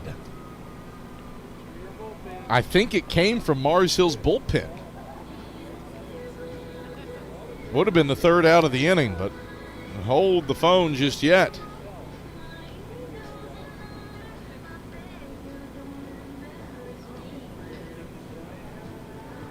So as Gregory swings on the left side of the replay, there is a ball that comes rolling in across the third base line, presumably from Mars Hill's bullpen. A lost ball got through the gate. And so David Wittenberg, Austin Harris, and Kerry McElrath are discussing things, and this might be second life for Grace Gregory. Dead ball.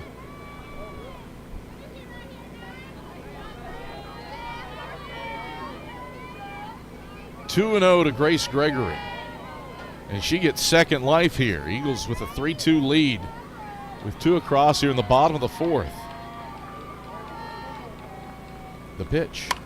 Gregory hits it deep in the air to left, but it is toward the warning track and routine for Nanny, who settles under it and retires Gregory. So Gregory unable to take advantage of the second life, but the Eagles do some damage. 2 runs come across in the inning. A sacrifice fly from Abby Martin scores 1. A wild pitch scores a second. And the Eagles are in front 3-2 after 4. Back after this on the Eagle Sports Network. This is Carson-Newman men's basketball alum Taylor Hawkins. I want to help your family secure its financial future. I'm with Modern Woodman Financial Planning, where we touch lives and secure futures. Let Modern Woodman protect your family's financial security through life insurance, retirement planning, and financial services. You can contact me, Taylor Hawkins, at cneagles.com/Modern Woodman. That's cneagles.com/Modern Woodman. Help secure your family's financial future through Modern Woodman Financial Planning. The number one source for Carson-Newman athletics gear is shopseeandeagles.com, where you can find gear from Adidas, Columbia, Nike, and Under Armour. Shirts, jerseys, sweatshirts, shorts, pants, hats, and scarves. Shopseeandeagles.com is your source for everything CN. You can even show your school spirit on your smartphone or tablet. All of your game day essentials can be found in one place. Shopseeandeagles.com.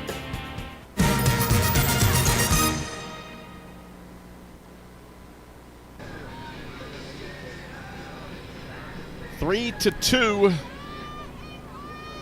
Carson-Newman has a lead over Mars Hill. 3 unanswered for the Eagles over the Lions.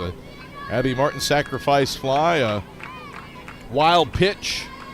Brings in the go-ahead runs for the Eagles, and Carson-Newman leads in the top of the 5th as Merritt hits Waters on her front foot to start the first at-bat of the 5th. Second time today that Mars Hill gets the leadoff batter aboard. Waters reaches for the first time in the doubleheader. She wore that one on her front left foot. Kalia Merritt now the pitcher of record in this one for Carson-Newman. Lorelei Spradlin will get a no decision unless she re-enters. Merritt goes to work on Nanny. The first pitch is a strike on the outer half, 0-1. Nanny, 1 for 2. She reached base on a single off of Lorelei Spradlin in the circle last time up, the 0-1. Bunted foul off of home plate, and Nanny's behind in the count at 0-2. Over at the Silver Diamond Baseball Complex, Newberry is threatening to take a lead in the top of the 5th. The Wolves have 2 in scoring position with 1 out and already 2 across. No, they have taken a lead, pardon me. 5-4, Newberry in front. Just took the lead in the top of the 5th inning. Pitch downstairs to Nanny, 1-2, picked to first. Waters back in time. Waters has stolen 1 base on the season.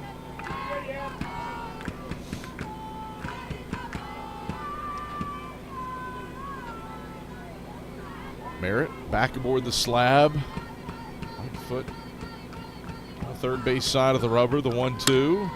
Back to the circle. Merritt fields, throw the first in time to Bailey. Functions as a sacrifice for Nanny as Waters moves over to second.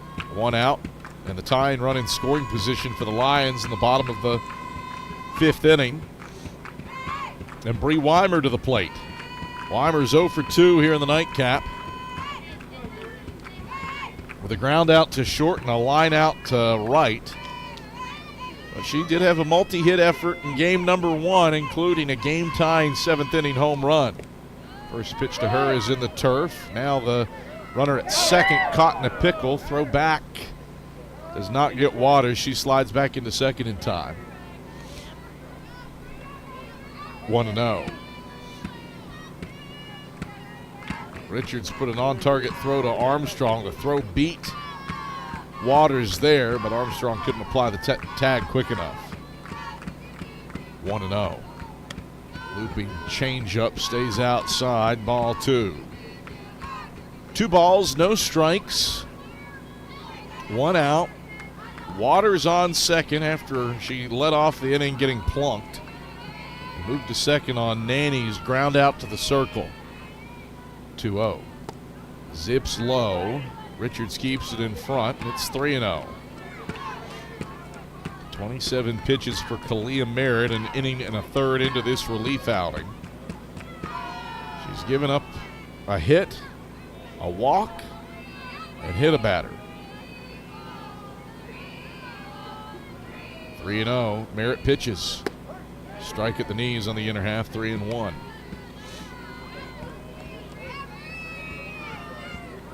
Mars Hill has not had a ton of opportunities with runners in scoring position today. Just the second at bat potentially with a runner on second or third. This pitch fouled to the right, 3-2 to Weimer. Of course, you did have one when the Lions scored one of their runs in the second that doesn't register as an official at bat. Hodges tripled, and then Grimes drove her in with a sacrifice fly. That technically doesn't count as an AB. 3-2. Swinging a bouncing ball back up the box. Base hit, getting the wave around third is Waters. Martin will throw home. Richards, the throw is there, swipes the tag, not in time. Waters slides underneath of it, and the game is tied. It's an RBI single for Bree Weimer. She moves to second on the throw. Waters scores from 2 bases away, and this is a 3-3 ball game. 5th hit of the day for the Lions, and Michael Graves has his lineup card out.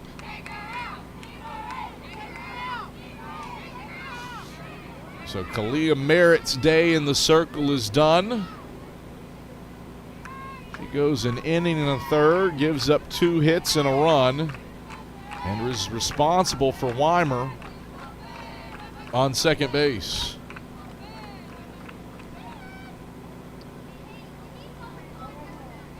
So let's see. Reagan Rowan is the new pitcher for Carson-Newman. More on her when we come back after this on the Eagle Sports Network. When you're sick and tired of fast food and need a fresh home-cooked meal, turn to Lisa's Country Kitchen. Lisa's been cooking up her fresh, never-frozen food for the Lakeway area for more than 15 years. Lisa's cares about her customers. You may enter a stranger, but you'll leave a friend. From foot-long hot dogs to juicy steaks, Lisa's has the best food for the best prices. Lisa's Country Kitchen on Route 92 off Old Andrew Johnson Highway.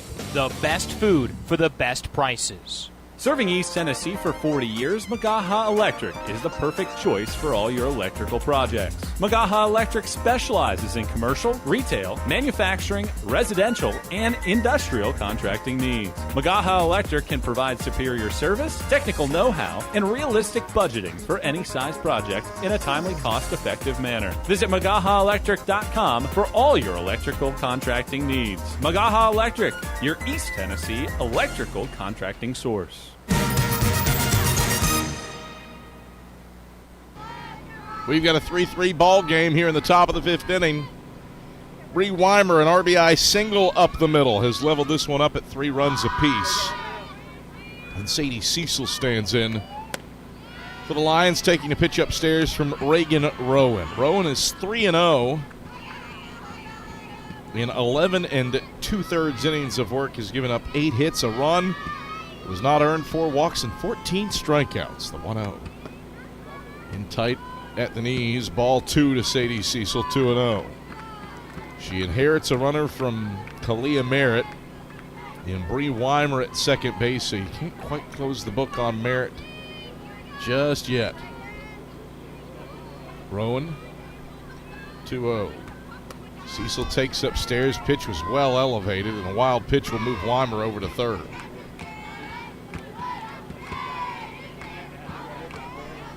Three balls, no strikes to Sadie Cecil.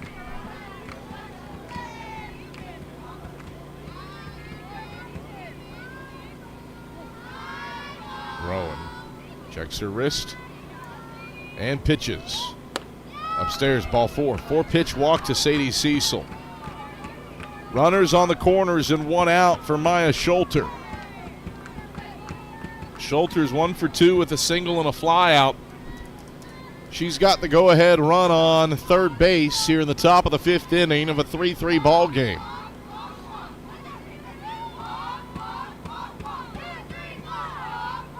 Rowan wheels and deals.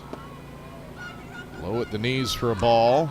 No throw to second as Anne-Marie Richards will concede second to Sadie Cecil, who steals her third base of the season.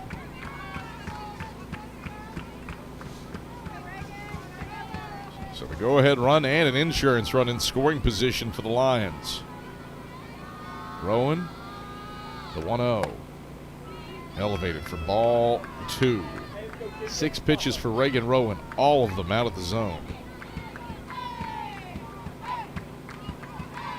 Carson-Newman finds itself here in a spot of bother in the top of the 5th.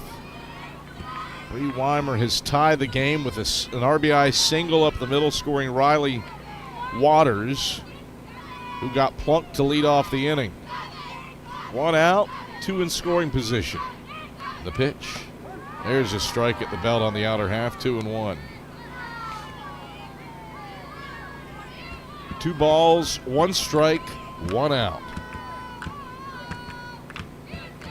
Rowan. The 2-1. Hit foul, backing out of play, 2-2. 2 balls, 2 strikes, 1 out. 3-3 ball game in the top of the 5th inning. Marsville threatening for more with the go-ahead run 60 feet away. The 2-2. Well, upstairs for ball 3. Schulter did not chase. 1 for 2 in game 2. 1 for 5 for the doubleheader. Schulter stands in as Rowan pitches, and Schulter swings. Hits it high in the air to center. Martin is under it.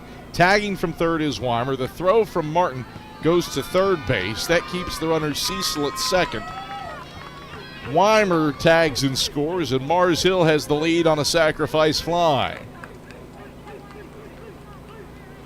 It's a 4-3 Lion advantage here in the top of the 5th inning. It brings up the designated player, Sydney Hodges. Hodges has tripled and grounded out to short. She takes the first pitch outside for a ball, 1-0. That run is charged to Kalia Merritt. So you can close the book on Merritt. Inning in a third, 2 hits, 2 runs, both earned. 1-0. Laced foul off the window here on the left side of the press box. For the record, our director of operations, Joel McDevitt, flinched. Did not react well. He's not used to balls flying at his face. And he sat back in his chair. He flinched heavily. Elliot McGregor, who's on our scoreboard, cool as a cucumber. 1-1, line drive, right field, base hit. Mathena up with it. Throw to the plate is there to Richards, and now in a rundown is tagged. Gregory applies the tag on Cecil. That's the inning. Hodges singles to right and advances on the throw, but it's a 9-2-5 put out on Sadie Cecil to retire her to finish the inning. Lions, though, take the lead. 2 runs off of 2 hits, no errors, 1 left on base. 4-3 Mars Hill after 4.5. This is the Eagle Sports Network. There's something about a small community that unites us, whether it's cheering on our favorite team or the way we come together in a crisis. Small communities are made up of people with big hearts. We're dedicated to hard work and innovation through sunny days and stormy nights. AEC is always here, powering the people and the places that make our community a spectacular place to call home. AEC, power what matters most. Insurance, it's about people, not things. It's about security. It's about confidence. It's about relationships. It's about trust. It's about you. As a local independent agent, Bible Insurance Agency can design an insurance program that's just right for you and your family. Give the people you love safe, sound, secure protection from Auto Owners Insurance. Call Bible Insurance Agency 423-586-4320 or go by 1600 East Andrew Johnson Highway in Morristown.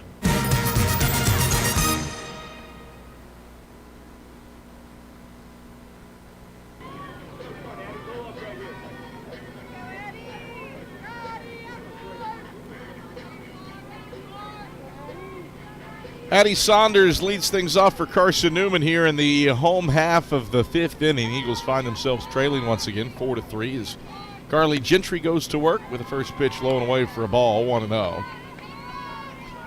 Gentry has given up 6 hits, 5 walks, struck out 4, and allowed just 3 runs. She's stranded 7 batters in her 4 innings of work in the circle for the Lions. Pitch. Saunders takes a strike, 1-1. Saunders is 1 for 2 here in the nightcap, a single up the middle and a fly out to center.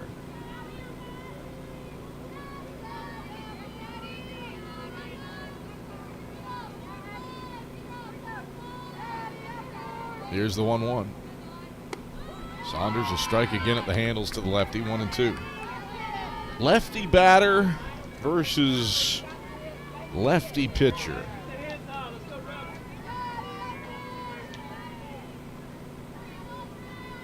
Carson-Newman 4-1 against lefties this season. 28-14 in Michael Graves' tenure as head coach, as Gentry misses inside for ball 2. 2-2. It's a bit of a collector's item to find a game against left-hand hurlers. The 2-2. Saunders will lift it to left, staying in place initially as Nanny. Now she races in about 6 steps to her right and makes the grab toward the line to get Saunders. Left fielder retires fellow left fielder, and there's one away for the Eagles in the bottom of the 5th, down a run. The Lions and the catcher Anne-Marie Richards to the plate. Richards stays in front of the dish. 0 for 2 today. She reached on a throwing error by the pitcher. She takes a turf burner for a ball, 1-0. And flied out to left.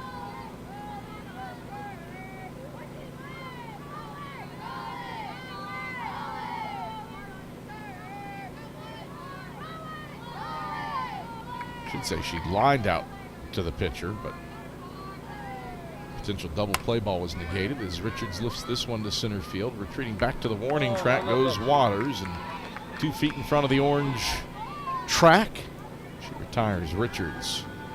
A couple of noisy flyouts for the Eagles here in the bottom of the 5th.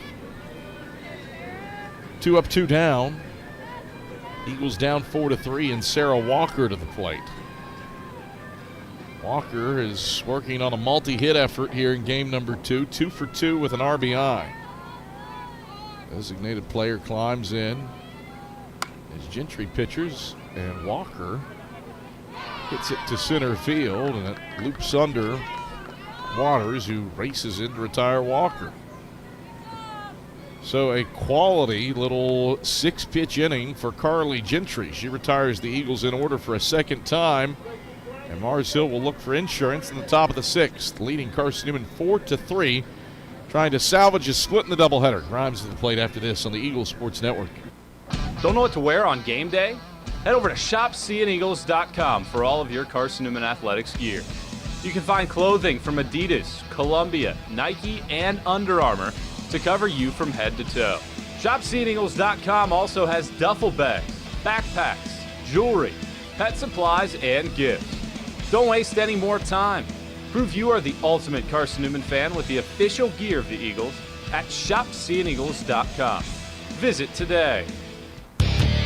Dorm food got you down? Need a home-cooked meal? Then Lisa's Country Kitchen is for you. Lisa's Country Kitchen has been feeding Carson-Newman students for 15 years. Lisa's has a family-friendly atmosphere all day long, from the morning with her $2.99 breakfast specials to dinner with Lisa's fresh, never-frozen steaks.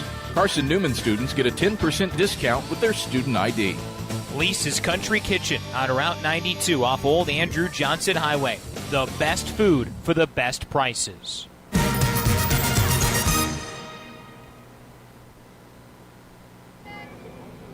4-3, Mars Hill leads Carson-Newman.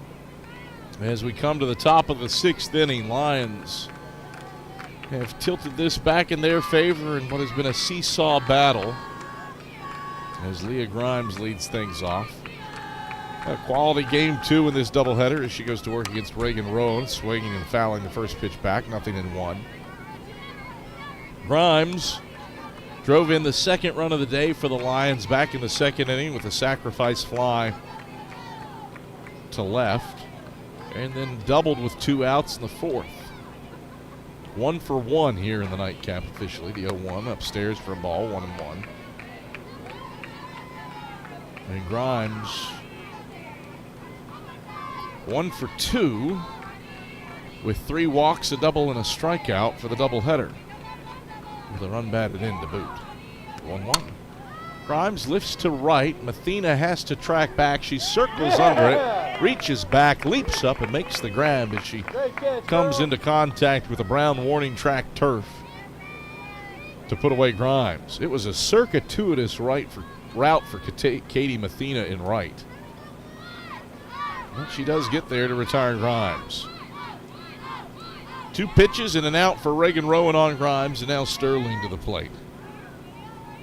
Sterling's 0 for 1 in game 2 of this doubleheader. And she takes the first pitch strike at the handles, 0-1. Rowan, 3-0 on the year. She cannot lose this one. The 0-1. Down the right field line, foul on the play, 0-2. I suppose she could lose it, but it would require Carson-Newman retaking the lead and then losing the lead here in the next 2 innings.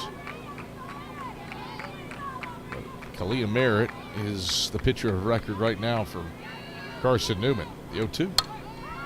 Popped up on the infield, left side. The shortstop, Smith, ambles under it and makes an easy catch to put away Sterling. 4 pitches, 2 outs. Up comes Daisy Sarver. 4-3, Lions leading, top of the 6th inning. Bases empty for Mars Hill under sunny skies on the banks of Mossy Creek. Sarver 0 for 2 as Rowan pitches, and Sarver takes a strike at the belt, 0-1. Sarver has grounded out to second and grounded into a fielder's choice at short. Rowan pitches, elevated for a ball, 1-1.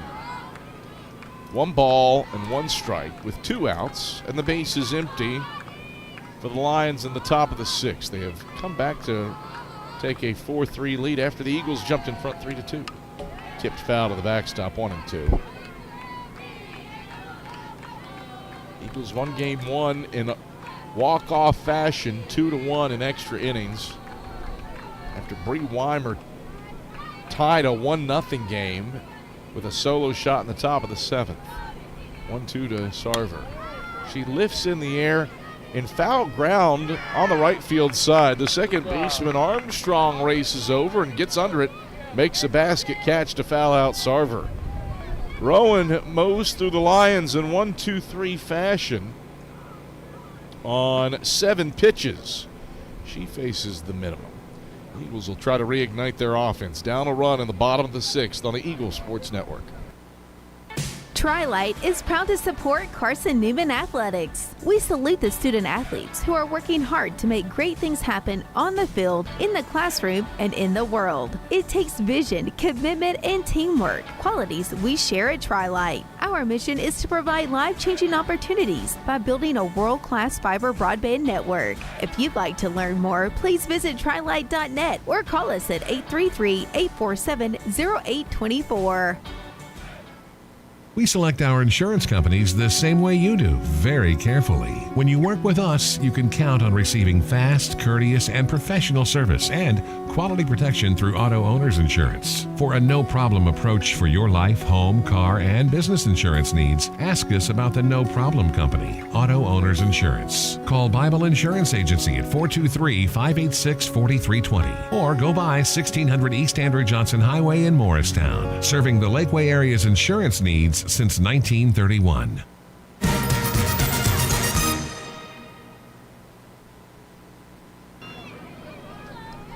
(4-3).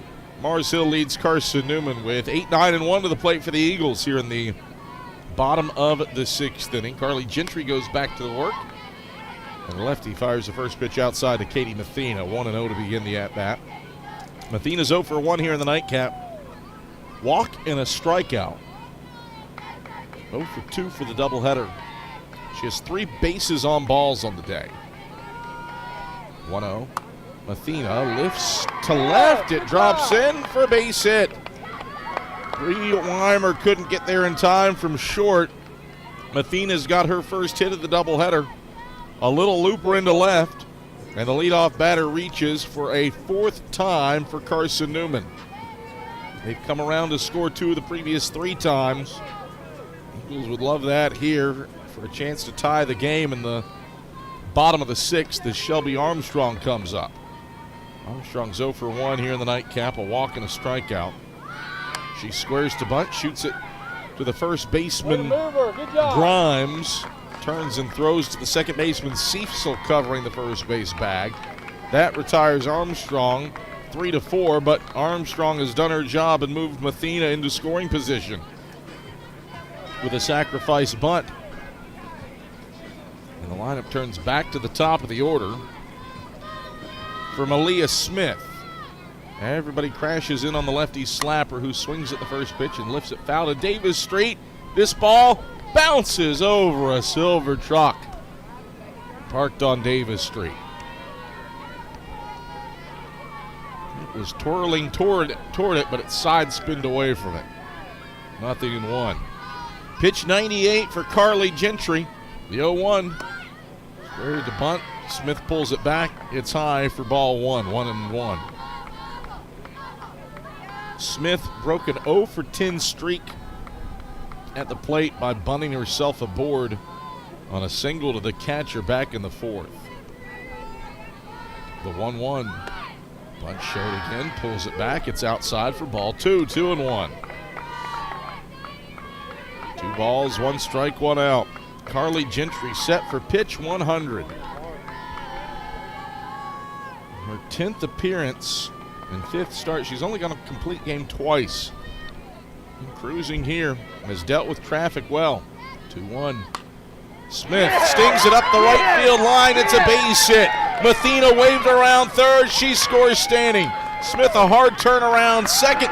She's in with a game-tying RBI double up the right field line. 4-4 ball game in the bottom of the 6th. Smith levels it with a screaming double, bouncing up the right field line past Leah Grimes at first and into Sterling's arms in right.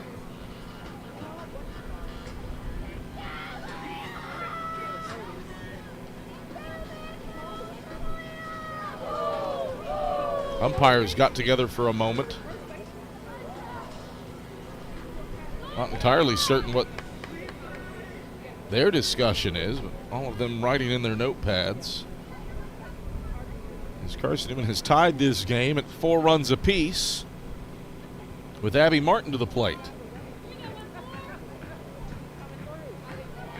Athena scores from 2 bases away on Smith's double. This one is deadlocked, 4 runs apiece in the bottom of the 6th. Smith on second, Martin to the plate. 1 for 1, a walk, a single, and a sac fly. She takes a strike on the outer half, 0-1.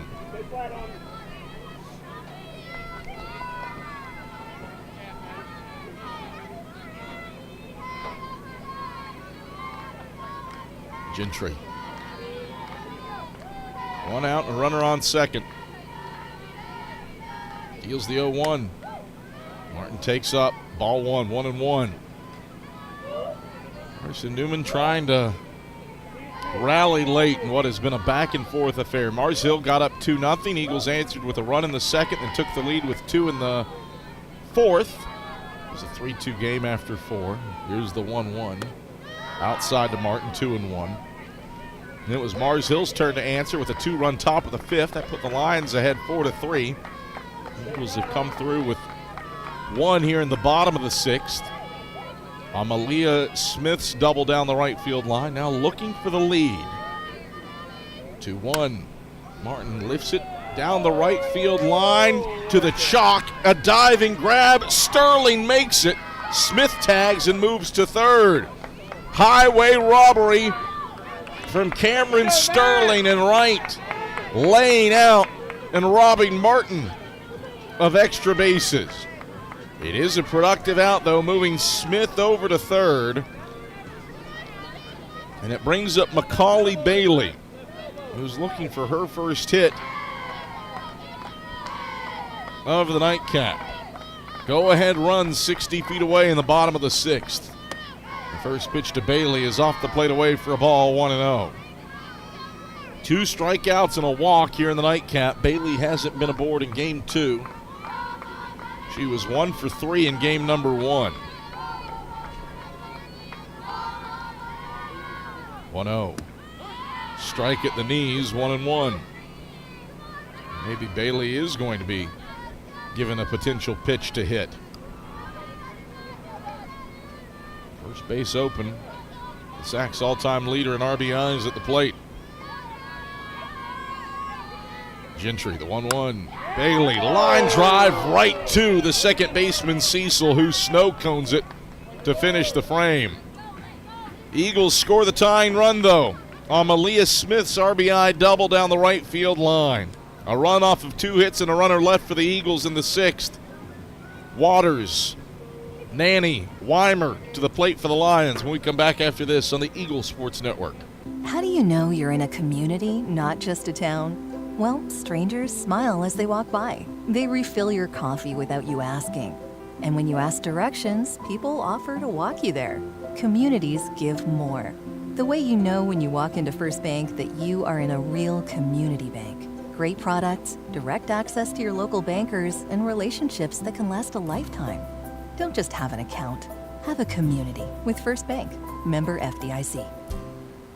At InterDigital, we strive to be a leading provider of cutting-edge digital and marketing solutions.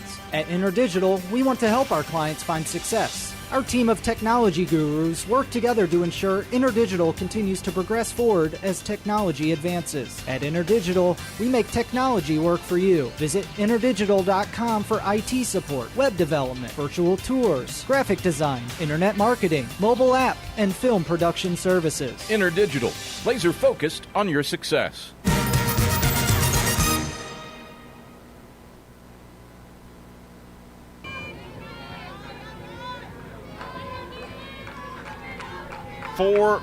Carson-Newman and Mars Hill deadlocked as we come to the top of the 7th inning with 9-1-2 due up for the Lions here in the road half of the 7th as Reagan Rowan goes to work with a pitch upstairs for a ball on Riley Waters. It's 1-0. Rowan, an inning and 2/3 deep into a relief outing. She's given up a hit and a walk. 1-0. Waters takes inside, ball 2. Missed by much.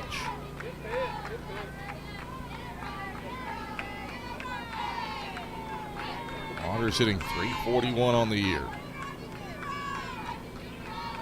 Rowan. 2-0. A strike on the outer half, 2-1. You can finally hear that generator turned off. Thrum has been in the background for our broadcasts here all throughout. 2-1 on the outside edge for a strike, 2-2. That means the concession stand is closed.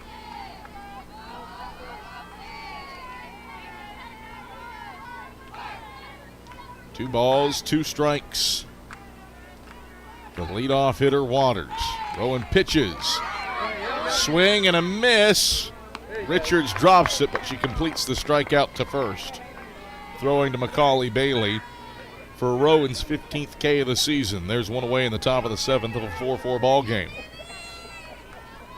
Brings up the left fielder, Nanny. She's 1 for 3 with a single to the circle, a ground out to the circle, and a 5-4 put out on a bunt attempt. Left-hander takes a strike to begin, 0-1. No balls, 1 strike, 1 out. Bases empty for the Lions in the top of the 7th inning. Eagles won in walk-off fashion in game 1 in extras. The 0-1. Lifted foul. It runs up the hillside to Heritage Dorm. 0-2. No balls, 2 strikes, 1 out.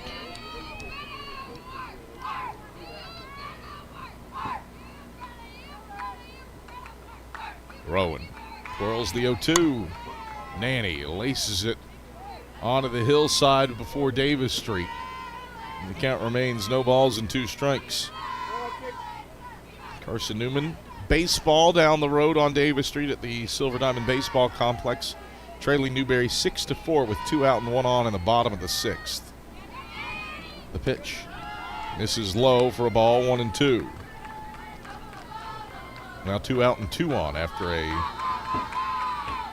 Maddox Green single to left.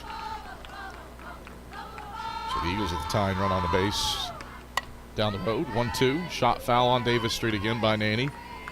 Count remains a ball and 2 strikes. 6th pitch of the at-bat coming up to Alexis Nanny. Freshman lefty. Rowan the 1-2. Nanny will lift it to left. Saunders moves 7 feet to her left and grabs it toward the alleyway to retire Nanny for out number 2. Brings up Bree Weimer. She hit a crucial 7th inning home run in game 1. That tied things up for the Lions in game 1. She'd love to give the Lions the lead here in a 4-4 ball game in the top of the 7th of game 2. Rowan pitches, and Weimer takes away for a ball, 1-0. Weimer has 3 hits in the doubleheader. 3 for 6. With an RBI single here in the nightcap. 1-0. Off speed below the knees, ball 2. 2 balls, no strikes, 2 outs. Base is empty for the Lions in the top of the 7th. Rowan cycles through the signs, gets what she wants, and now unfurls the 2-0. Strike at the belt, 2-1. 2 balls, 1 strike, 2 outs. Outfield for Carson-Newman playing deep and toward the line and right. Saunders more straight away and left. The 2-1. Tipped foul off of Richards' wickets, 2-2.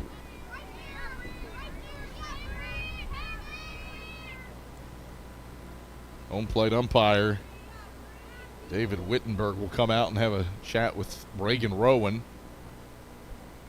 This might also be to give Anne-Marie Richards a chance to catch her breath after taking the foul ball off the chest protector. 2-2. 2 balls, 2 strikes, 2 outs. Weimer climbs back in. Rowan deals. Upstairs, ball 3.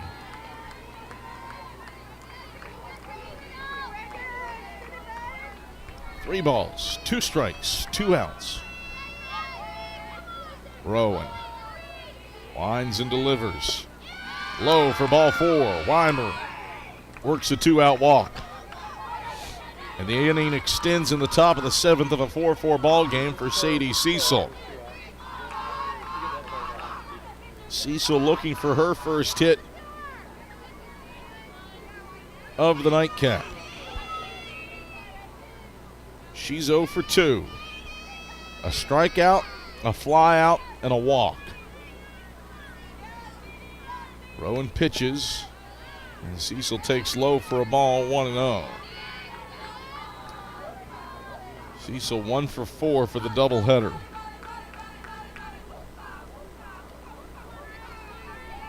As Weimer on first to work with. She represents the go-ahead run in the top of the 7th. 1-0. A strike above the knees on the inner half, 1-1. 1 ball, 1 strike, 2 out. Mars Hill looking for some more 7th inning magic to grab a lead. 1-1. On the outside edge at the handles for a strike. It's 1-2. 1 ball, 2 strikes, 2 outs. Rowan. The 1-2 offering. Line drive into Smith's hands at short. She goes the short route to Armstrong, covering at second. Inning over. Weimer retired 6-4 to finish the top of the 7th. It's a 4-4 ball game headed to the bottom of the 7th. Gregory, Saunders, and Richards to the plate after this on the Eagles Sports Network. Sure, we've been around a while, 171 years to be exact. We know the power of a liberal arts-based Christian education and the tremendous potential of what can be found on this campus, within this community. We are adventurers, dreamers, believers, passionate and compassionate, curious and clever, driven by a common purpose towards a common goal. I found my passion. I found purpose. We are Carson-Newman. What will you find? Domino's Pizza in Jefferson City and Morristown wants to help feed your business. When you're hungry at lunch, show your business card at Domino's in Jefferson City and Morristown when you make your purchase for pickup or delivery to get 25% off the entire order. That's 25% off your order at Domino's in Jeff City and Morristown when you show your business card. Call 865-471-6700 to get a pizza. Domino's, the official pizza of the Carson-Newman Eagles.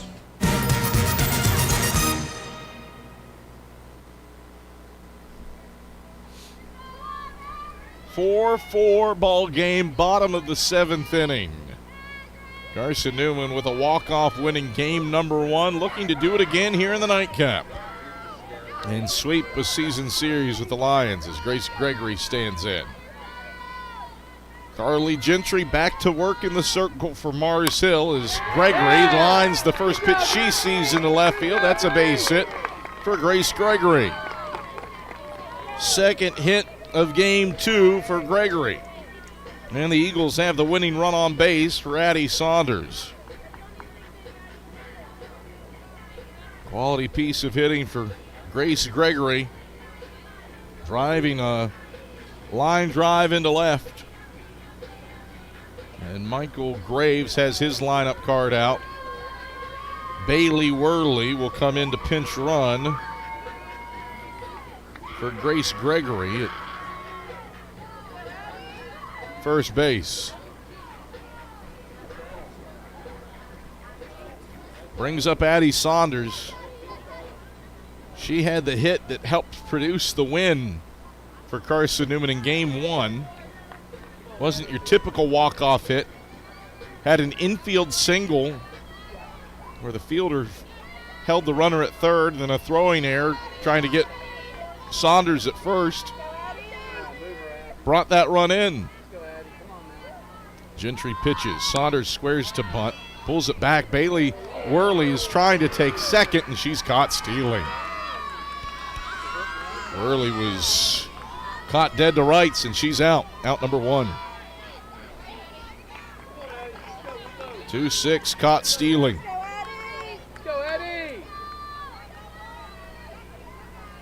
Not entirely certain whether that was a ball or a strike on the first pitch, but the base is empty for the Eagles. This pitch 2, Saunders drives it left center field. That's going to be extra bases for Saunders. And how large does that base running mistake now loom for the Eagles? That could have won it. Addie Saunders, though, with a double to the left center field gap. Represents the winning run in a 4-4 ball game in the bottom of the 7th with Anne-Marie Richards to the plate.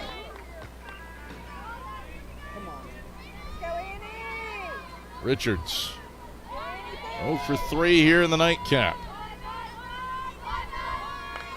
Gentry delivers. Richards hits it foul, backing out of play, 0-1. No balls, 1 strike, 1 out. Saunders on second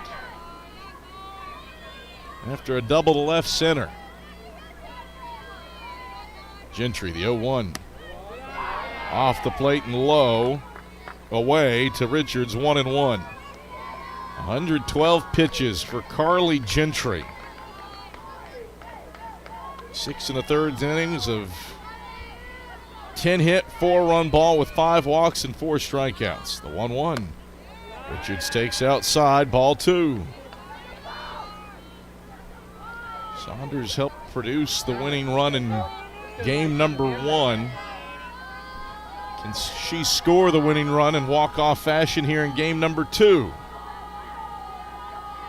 Gentry checks her wrist. Here's the 2-1. Richards checks her swing and a pitch low and away. It's 3-1.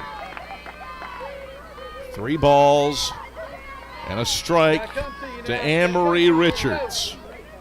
4-4, all tied, bottom of the 7th.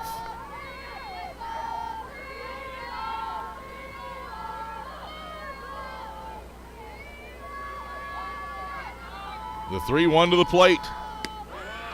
Taken off the plate away, ball 4. And it brings up Sarah Walker. Walker has been a hard out for the Lions here in the nightcap. 2 for 3 with an RBI and a run scored. 1 out and 2 on for the Eagles. And hold the phone because Dexley Inman wants to chat things over with Mars Hill in the circle. A 4-4 ball game here in the bottom of the 7th inning. The first 3 have reached for Carson-Newman, but a pinch-running Bailey Worley was caught out at second on a sacrifice bunt attempt where Saunders pulled the bat back on a pitch low. Worley ended up in a pickle and got caught stealing. If that doesn't happen, well, one, the game may have ended on Addie Saunders' double to left center field. Worley has the speed to score from 3 bases away.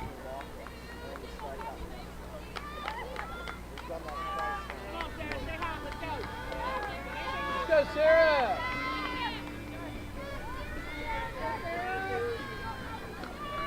One out, 2 on. Bottom 7, 4-4 ball game. Gentry checks her wrist. Pitch 116 to Walker. Is low and away for a ball, 1-0. 1 ball, no strikes, 1 out. 4-4. Carson-Newman and Mars Hill tied. Gentry rolls the ball against her shirt, the 1-0. Hit by Walker, foul off the post behind home plate. 1-1. 1 ball, 1 strike, 1 out.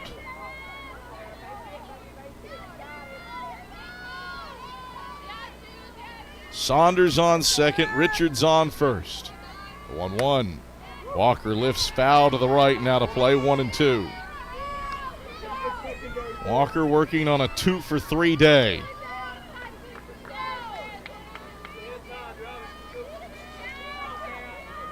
She has a quartet of 3 hit days. Would love to make it a quintet. Win it here in the bottom of the 7th. The 1-2. Walker, a little looper that will die and bounce. Going to third where there is no force. All hands are safe. Oh, there is a force. Yes, they call him out. They call out the lead runner, Saunders. That is the correct call. Retreating to first was Richards. So Walker reaches on a fielder's choice to second. Richards moves to second. Saunders is put out 4-5 with a force at third base. The initial call was safe before the umpire at third, Kerry McElrath, realized, yes, there is a force at this bag, and that is the correct call. The base runners were so far out of sorts thinking that it was going to be caught on the fly that you can understand how that happened. Katie Mathena comes up and hits the first pitch in the air. Foul ground, third base side. It's off the facing of the press box, and it's 0-1. Athena singled and scored a run her last time up. No balls, a strike, and 2 out. Richards on second, Walker on first. Gentry trying to keep the Eagles off the board and take it to extra innings. The 0-1. Mathena ducks out of the way of a pitch that she thought was inside, but it's called for strike 2. 0-2. No balls, 2 strikes, 2 outs.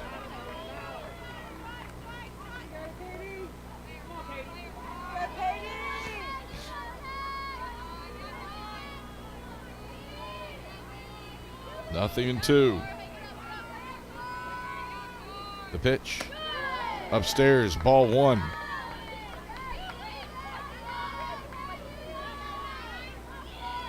Kind of a tricky call on that last play, too, for Walker. Kind of hit in between height where the infield fly rule could have been in effect. 1-2. Upstairs, ball 2. 2-2. But both runners were nearly caught in pickles because of where that ball was and how Cecil had to play it. 2 balls, 2 strikes, 2 outs. Bottom 7 tied 4-4. Gentry, the 2-2. Mathena takes a called third strike on the outer half. For a second straight game, we're going to extra innings. Eagles leave 2 on base in the bottom of the 7th. They've left 10 stranded through 7 innings. Second straight game, 7 innings, not enough. It's 4-4, headed to the 8th on the Eagles Sports Network. Domino's Pizza in Jefferson City has deals for Carson-Newman students. Bring in your valid student ID when you order for pickup or delivery, and Domino's in Jefferson City will give you a steaming hot large one-topping pizza for $4.99. That's a large one-topping pizza for Carson-Newman students for $4.99 at Domino's in Jeff City. Call 865-471-6700 to order. That's 865-471-6700. Domino's, the official pizza of the Carson-Newman Eagles. Okay, let's see. I'm ready to do this. Carson-Newman. It's been around since 1851. Lots of flexible online programs. Wow. World-class accredited academics. A faith and learning environment with professors who really care about me. A top 10 best value school. Carson-Newman gives $48 million a year in financial aid. This is the perfect place. I'm in.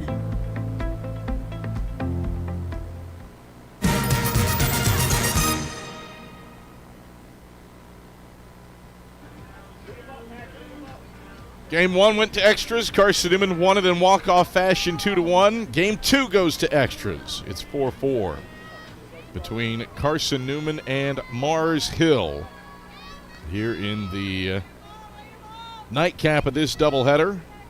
A hotly contested sack doubleheader.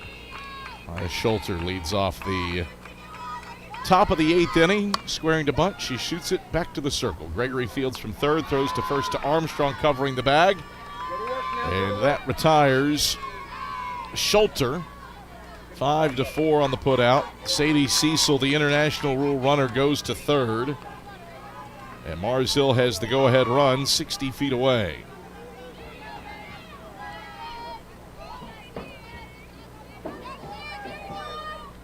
Cecil on third and Sydney Hodges to the plate.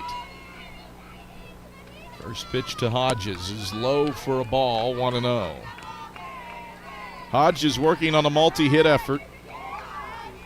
Is a triple and a single.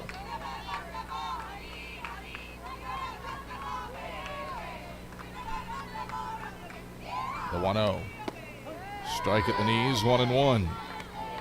Eagles were able to keep Mars Hill scoreless in the top of the 8th of game 1 with the international rule runner in play. Looking to do it for a second straight game. Throwing the 1-1.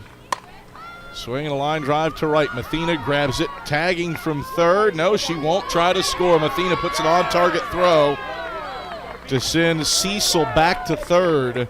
There's 2 away. Firm work by Carson-Newman's outfielders and Katie Mathena. Addie Saunders did a similar thing in game number 1.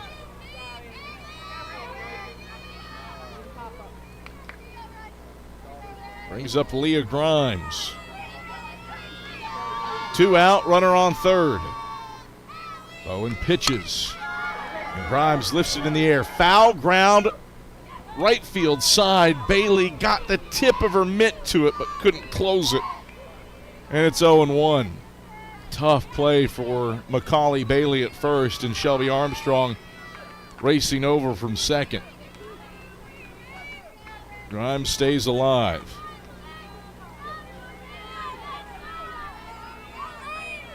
The pitch. Check swing. Did she come around, appeal into the field? Yes, Grimes did. 0-2.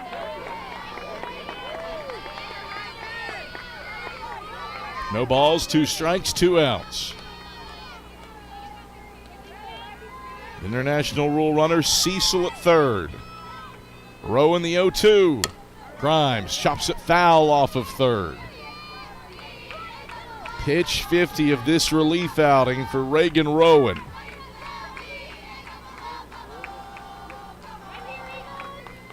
She contends with the international rule runner Cecil on third base. Rowan. The 0-2. Lifted in the air by Grimes to center. Martin settles under the CN logo, reaches up and grips it to retire Grimes. So the Eagles hold the Lions scoreless in the top half of the 8th.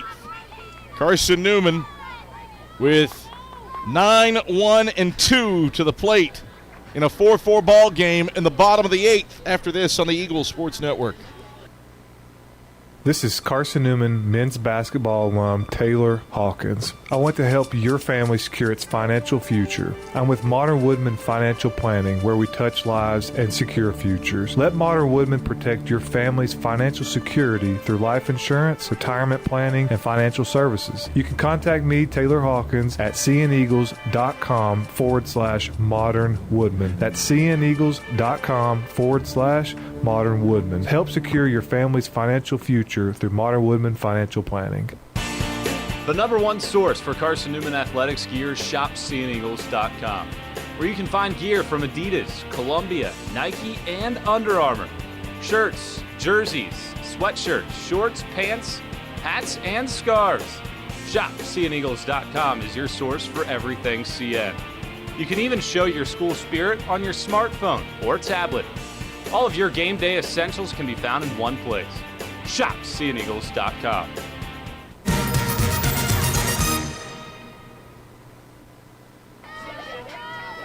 Four ball game in the bottom of the 8th inning, and the international rule runner Katie Mathena on second base for the Eagles, with Shelby Armstrong up to lead off the bottom of the 8th for the Eagles as she squares to bunt, shoots it to first. It's grabbed by the first baseman Grimes, throws to first to the second baseman Cecil covering.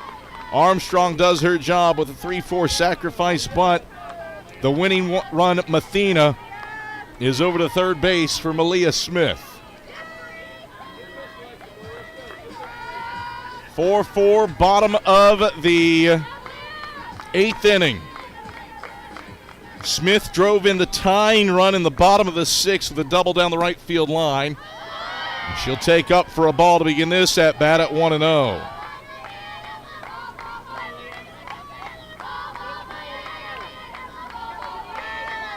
Four, bottom 8. 1-0 to Smith. Mathena on third. The pitch. Smith keeps the bunt around and misses. It's 1-1. 127 pitches for Carly Gentry. I'd say this one is in her hand for the Lions.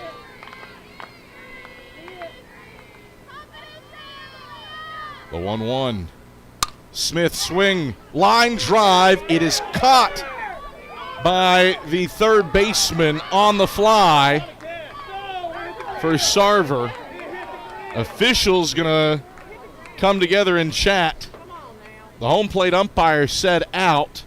The first base umpire said safe at first on the throw. as Smith swung a line drive that on replay, tough to see from the high home angle whether or not it bounced.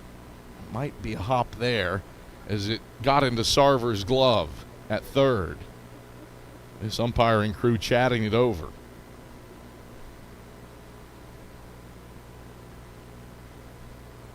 So we'll see what the call is here. Home plate umpire said catch. Third base umpire, Gary McElrath, not sure what kind of view he had. And the first base umpire, Austin Harris, said Smith safe at first.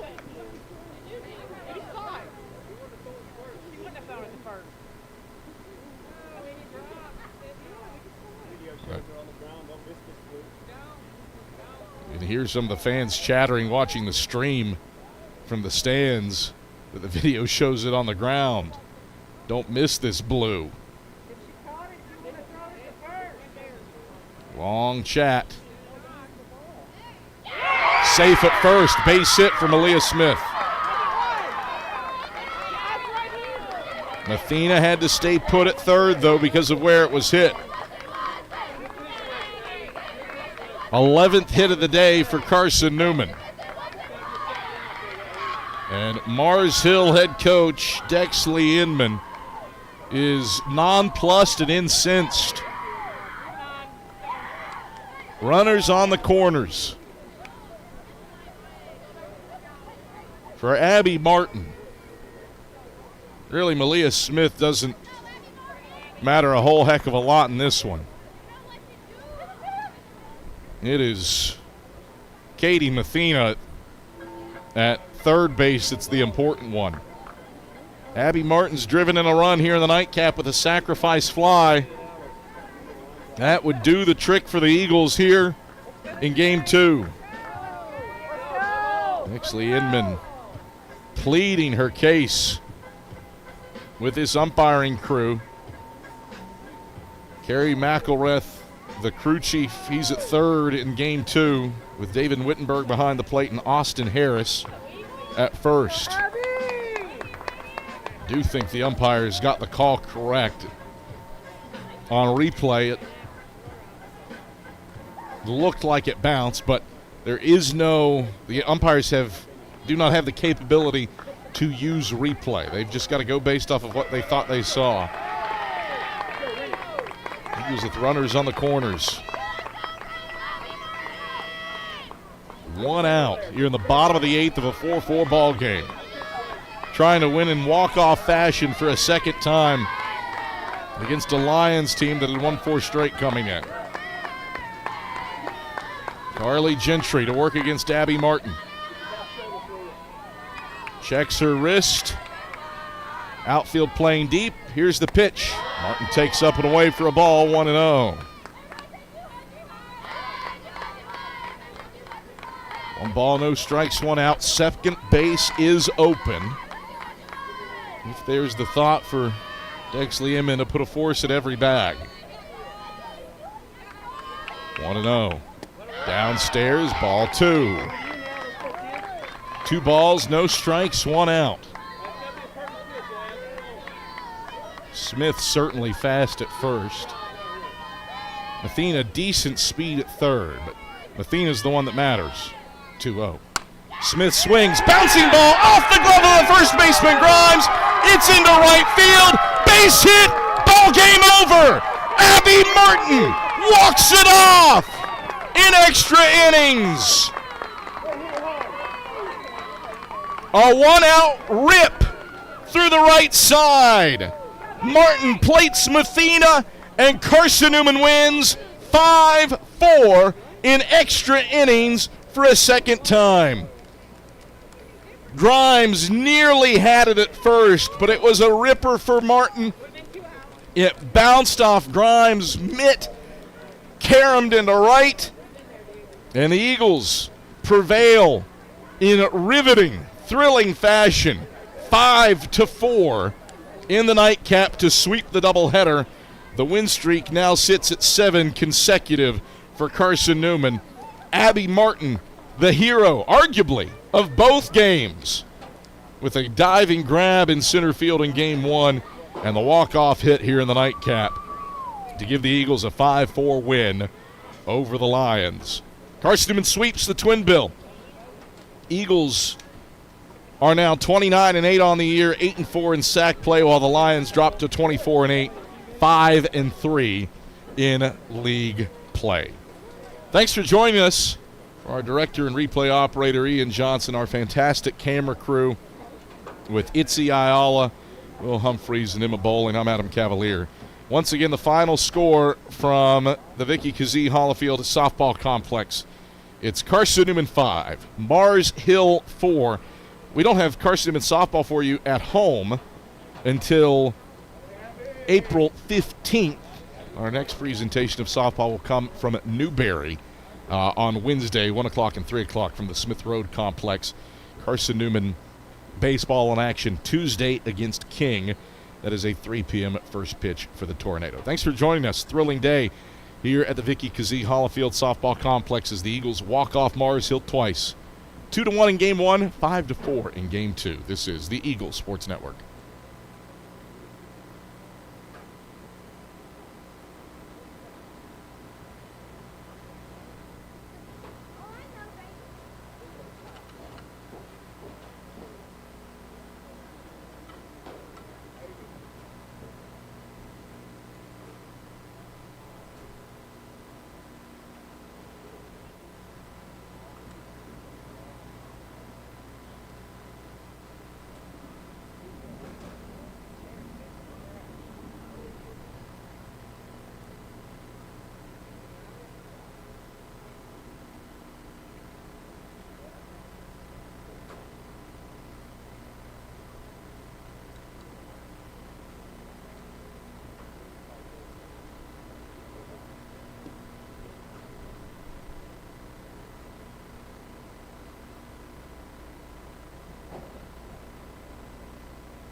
said.